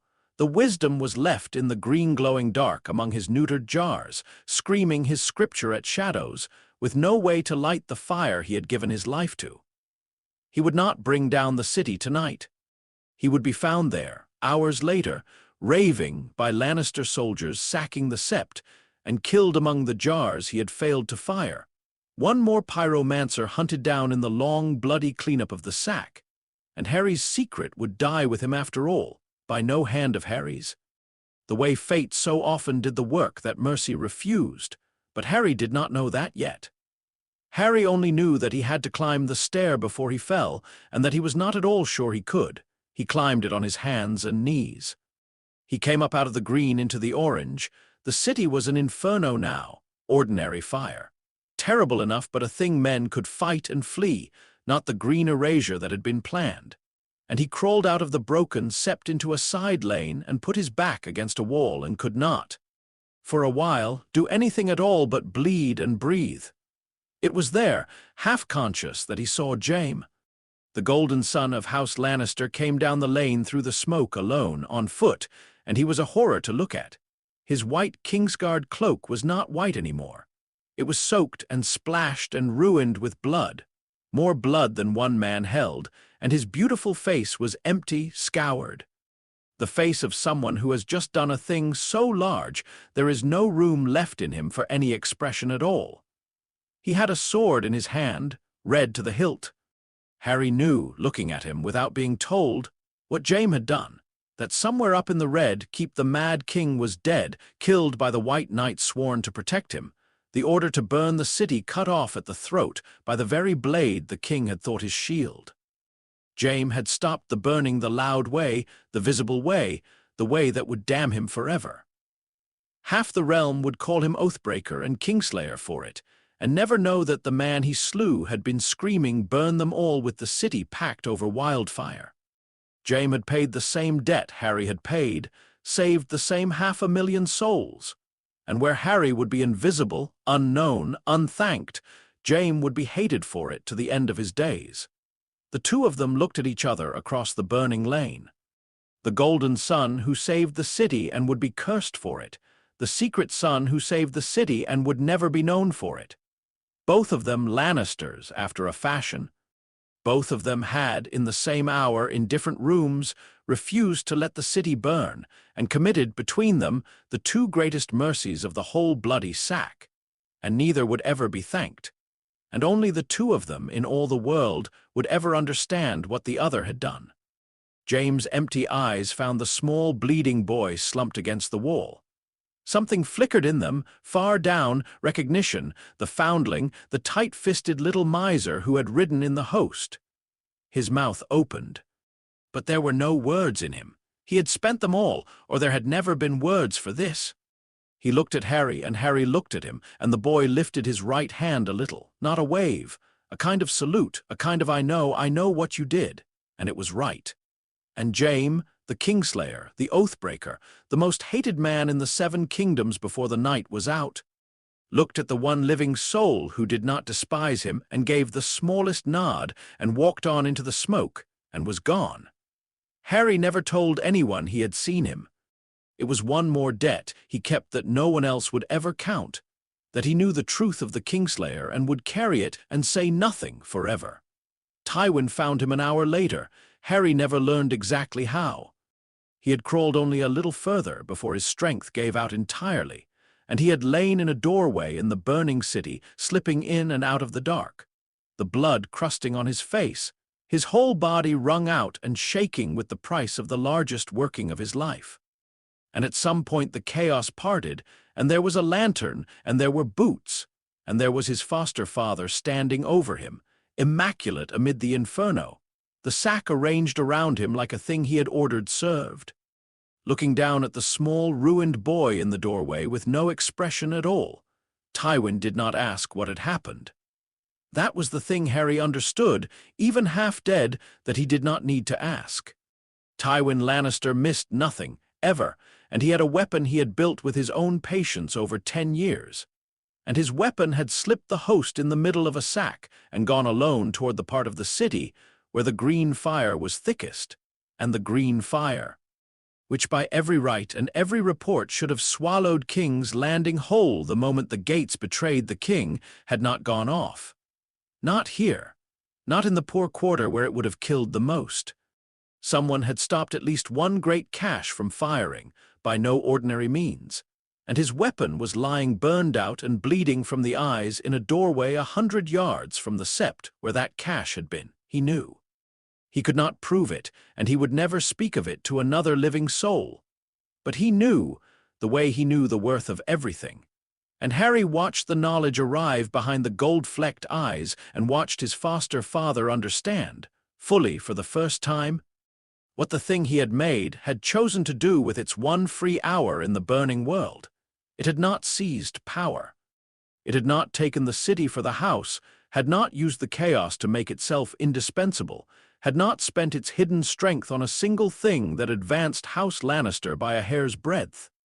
There was no gain in any of it. No one would ever know. The boy had spent the most precious and secret strength in all the world, bled himself to the edge of death, to save 500,000 nameless small folk who could never thank him, never reward him, never even learn his name.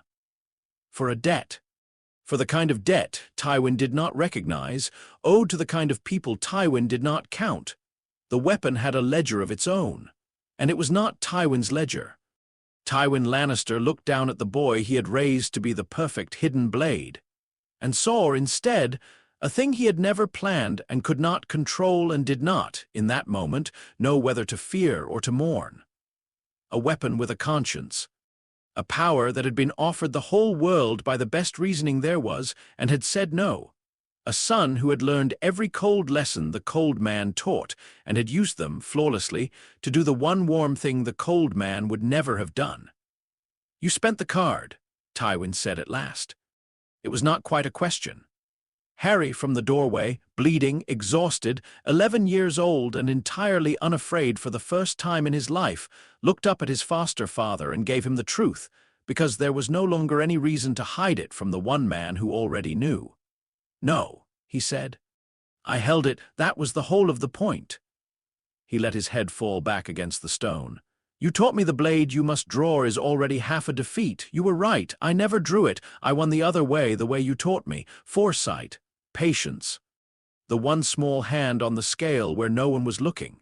He almost smiled.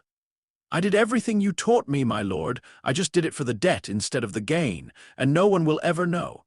That's the part you'll hate most, isn't it? Not that I did it, that it brought us nothing." For a long moment, Tywin Lannister said nothing at all, and the city burned around them, and the lion looked at the strange green-eyed thing he had pulled out of the air a decade ago and forged in the dark, and could not, for once, find the next move. Then he bent and he picked the boy up, awkwardly, the way a man holds a thing he is not used to holding, the way he had held him once before, in the deepest vault of the rock on the worst night of his life, and he carried him out of the burning city, and he did not say another word.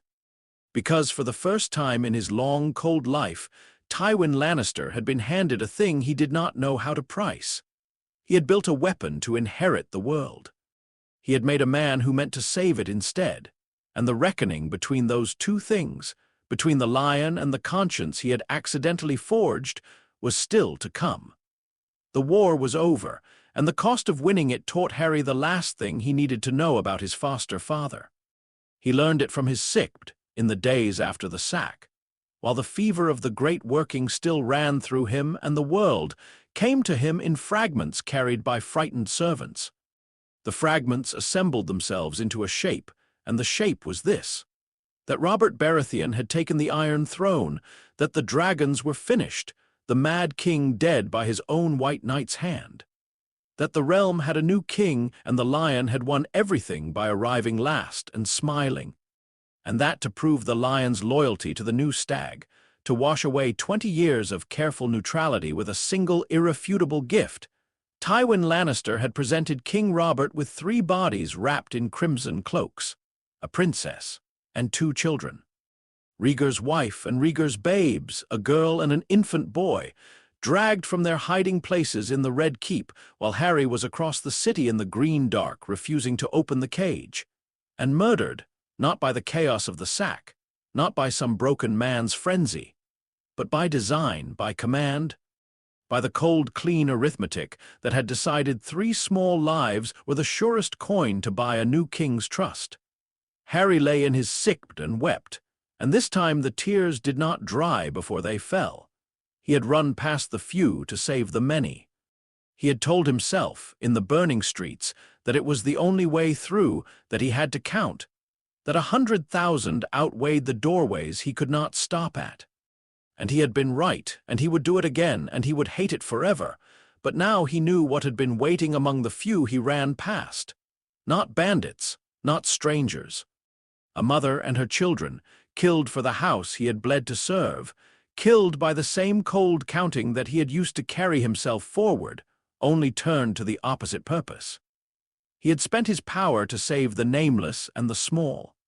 His foster father had spent 3 children to flatter a king, the same arithmetic, the same iron patience, the same refusal of sentiment, 2 ledgers kept in the same hand, and the hand was Tywin's, and Harry had nearly become that hand.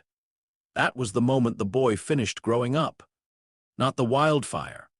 The wrapped crimson cloaks he never saw, and the understanding of what his teacher truly was, and the cold certainty, colder than any lesson Tywin ever set him, that he would take everything that man had taught him and use it, for the rest of his life, to be the opposite of him.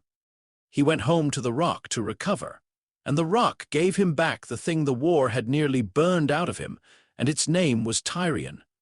His brother was waiting in the doorway of his chamber the morning Harry was strong enough to sit up, leaning against the frame with his arms crossed, and his mismatched eyes, one green as Harry's own, one black as the deep vault, fixed on him with an expression that tried to be careless and was not.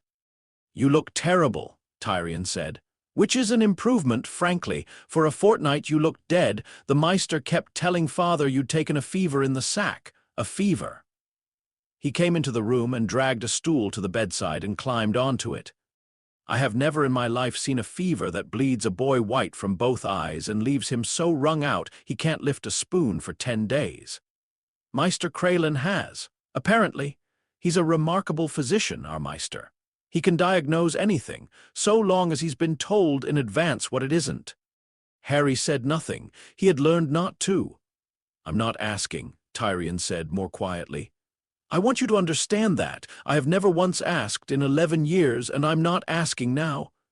A boy fell over in a feast hall with a nosebleed the night a Crakehall's hidden coins spilled out of a seam that was sewn an hour before.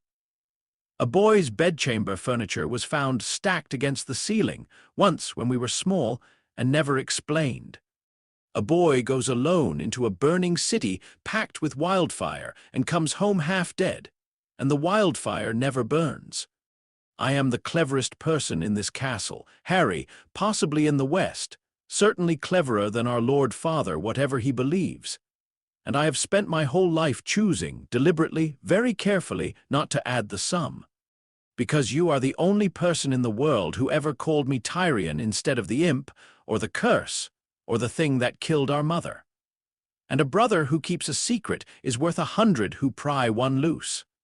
And Harry, who had been forged for 11 years to hide everything, who had survived the Mad King's court by being no one, who had refused to open the cage even to save a city, looked at the small, fierce, loyal creature on the stool beside his bed, the one warm thing in all his cold gold life. The keeper of the part of him Tywin had never managed to bury, and he made a choice that was the truest thing he ever did, and the bravest, and the most exactly unlike his foster father that any choice could be. He told him. He told him everything. The vault, the night he fell out of the air. The stones rising to his fear. The caverns and the cage and the cost. The starburst scar, he opened his hand and showed it, and let the gold rise up under the skin into the dim morning light, the secret no living soul but Tywin had ever knowingly seen, glowing soft and gold in his open palm, and Tyrion looked at it without flinching, with a kind of wonder. And then, with a slow spreading grin, he told him about the throne room and the king happy in the green fire, and the day he chose the cage for himself. He told him about Brian and Whitewell and the ledger he had started keeping in the dark. And he told him about the Undercroft, the torch falling, the voice in his own head offering him the whole world for the best reason there had ever been, and how he had said no and bled, and saved 100,000 people who would never know his name. When he was done, Tyrion was quiet for a long time, which for Tyrion was a kind of eternity. Then he said, his voice rough, "Our father raised a foundling out of the gutter, out of charity, and forged the only sorcerer in the world into the perfect secret blade for House Lannister." He wiped his eyes with the back of his hand and pretended he hadn't. "And the joke is so good I could weep. I am weeping, look at me. The joke is that he made the one thing his whole cold heart could never make. A good man, he'll never forgive you for it. You know that? The day he understands that you'd save 100,000 strangers and gain nothing by it, he'll know he failed completely at the only thing he was trying to do." Tyrion shook his head slowly. "Gods, you're the best thing he ever made and the proof he's a fool, all at once. No wonder he carried you out of the fire himself and won't speak of it." "I think he already understands," Harry said. "Then he's already afraid of you," said Tyrion. "And brother, there is no one in this world more dangerous than a frightened lion who can't admit what frightens him." He climbed down off the stool. At the door he paused and looked back, and the grin came again, sharp and warm and entirely his own. "I'll keep your secret till I die, but I'm going to spend the rest of my life making jokes about it that no one else will understand, just to watch your face. It's the least you owe me. A Lannister always pays his debts." It was the first time in his life Harry laughed until it hurt, with the fever still on him and 3 murdered children still heavy on his heart and the whole uncertain future in front of him. And it was the proof, had anyone been there to read it, that Tywin Lannister had lost the long, quiet war he never knew he was fighting, the war to make a weapon with no heart in it. The heart had survived. Tyrion had kept it alive, all those years, without ever knowing that was what he was doing, simply by being the one person who loved the foundling for himself. And a weapon with a heart was not a weapon at all. It was a man. The reckoning with Tywin came a month later, when Harry was well, in the great solar at the top of the rock, with the western sea burning gold beneath the window. Tywin did not look up from his ledgers when Harry came in. He let the boy stand a while, the old test. Then he set down his quill and looked at him with the gold-flecked eyes that had priced everything in the world, and he came, at last, to the matter he had been turning over in his cold mind for a month and could not resolve. "You saved the city," he said, no preamble. "I will not insult us both by pretending otherwise, here, where no one listens. A cache beneath a sept in the poor quarter, large enough to take half of Flea Bottom and chain to the rest, did not fire on the night every other instinct in that city was to burn. and you were found 100 yards from it, spent past anything a sword could do to a boy. You saved 100,000 people, perhaps more." He paused. "And it bought this house nothing. No leverage, no claim, no gratitude, for no one knows. You spent the most valuable secret in the world, the secret I've kept for 11 years, the secret your life depends on, and you spent it for strangers who can give us nothing in return. I have thought about this every day for a month, Harry. I want you to explain it to me, not the how, the why. Make me understand it." And here, at last, was the conversation the whole of Harry's life had been moving toward, and he did not flinch from it. "You taught me to count the cost," Harry said. "I counted it. 100,000 lives against the small risk of a discovery that, as it happened, never came. Even by your arithmetic, my lord, it was a sound trade." "It was not my arithmetic, and you know it," Tywin said, with the first flicker of real feeling Harry had seen in him since the night he'd carried him out of the fire. "My arithmetic does not value 100,000 strangers at anything at all, because strangers do not pay debts, do not raise armies, do not remember a kindness past the next hungry winter. They are weather. You do not save the weather. You build your house to outlast it. I taught you that for 11 years, and you understood it perfectly. Your scheme in the Undercroft proves you understood it. The patience, the foresight, the single hidden hand. And then you took every lesson I gave you and used it to do the one thing I would never do. So I ask again. Why?" Harry looked at his foster father for a long moment. He thought about the wrapped crimson cloaks he had never seen. He thought about Brian riding alone into the dark, and a man burning happily in green fire, and a golden brother walking ruined through the smoke, and a dwarf on a stool wiping his eyes and pretending he hadn't. And he gave Tywin the truth, all of it, because the truth was the one weapon the old man had never learned to parry. "Because you were right about everything except the most important thing," Harry said. "You taught me that power which is seen can be answered, and power which is hidden inherits the world. You were right.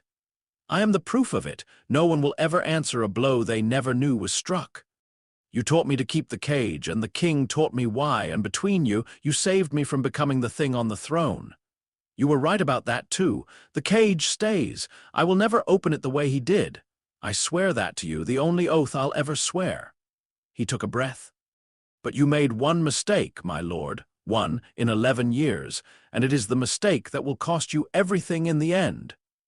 You thought that because a man must cage his power, he must also cage his heart. You buried yours so deep that you murdered 3 children to flatter a king and called it statecraft. And you cannot see, you genuinely cannot see, that you have become a quieter, colder version of the very monster you handed to Robert in a crimson cloak. The king hid nothing and burned the world for joy. You hide everything and let the world burn for advantage, and you both end in the same empty room. I've seen it.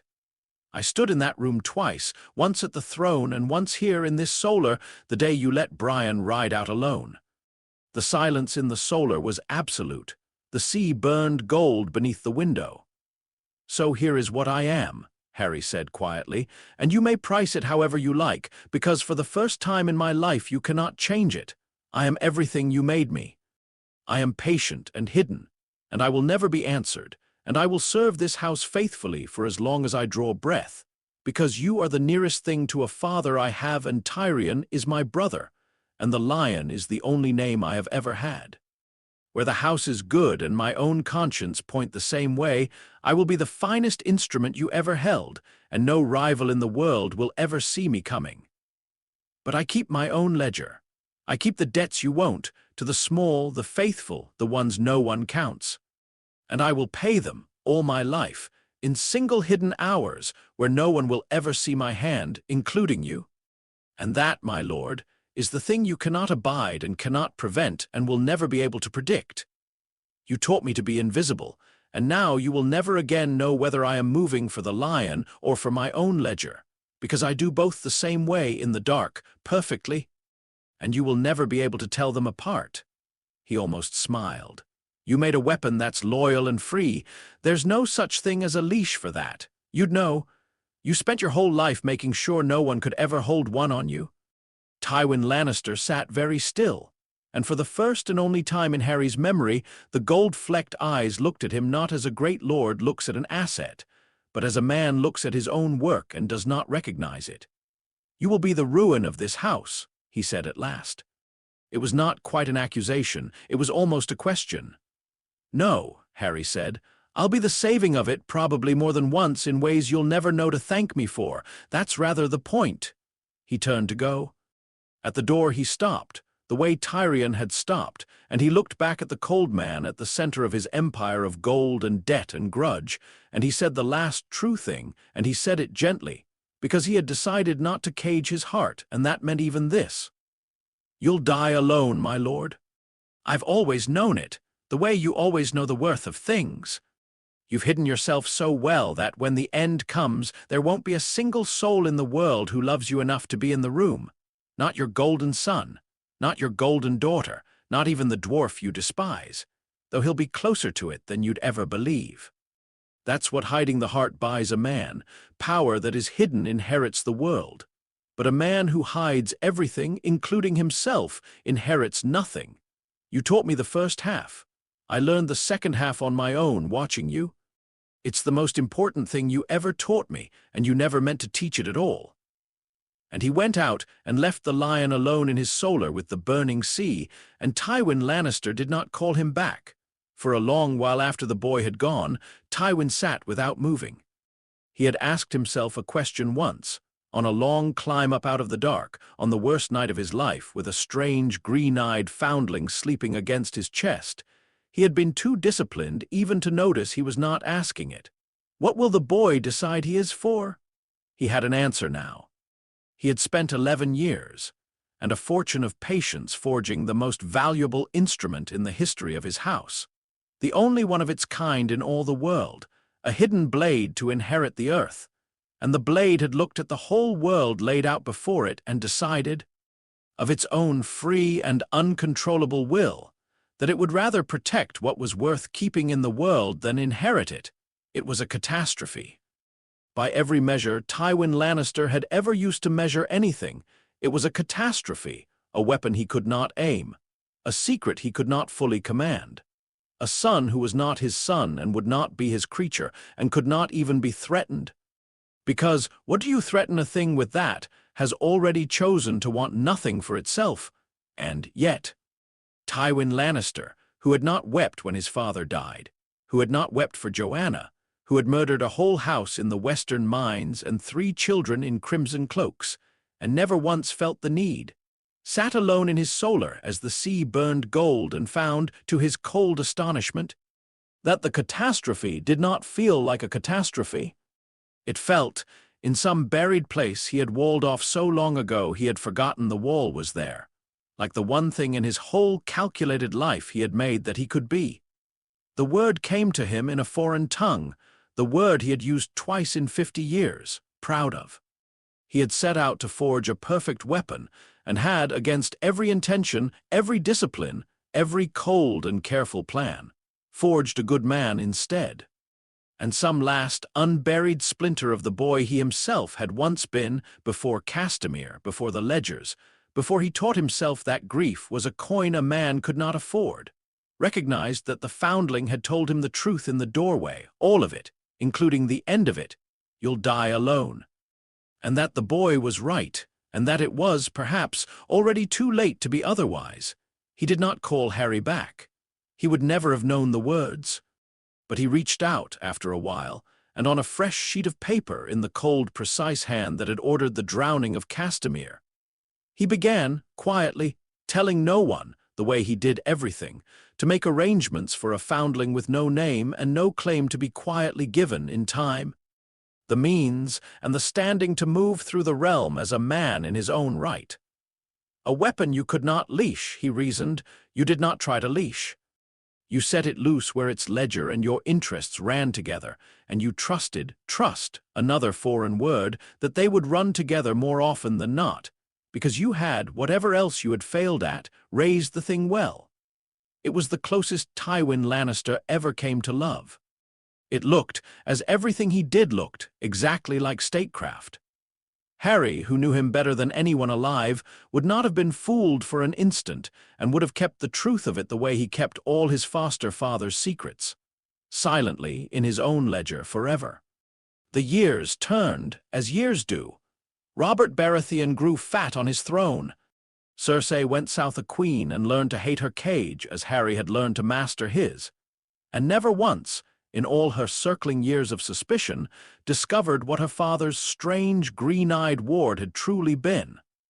The foundling stayed beneath her notice to the end, exactly as he had been built to. Jaime carried the white cloak and the Kingslayer's name through a realm that despised him.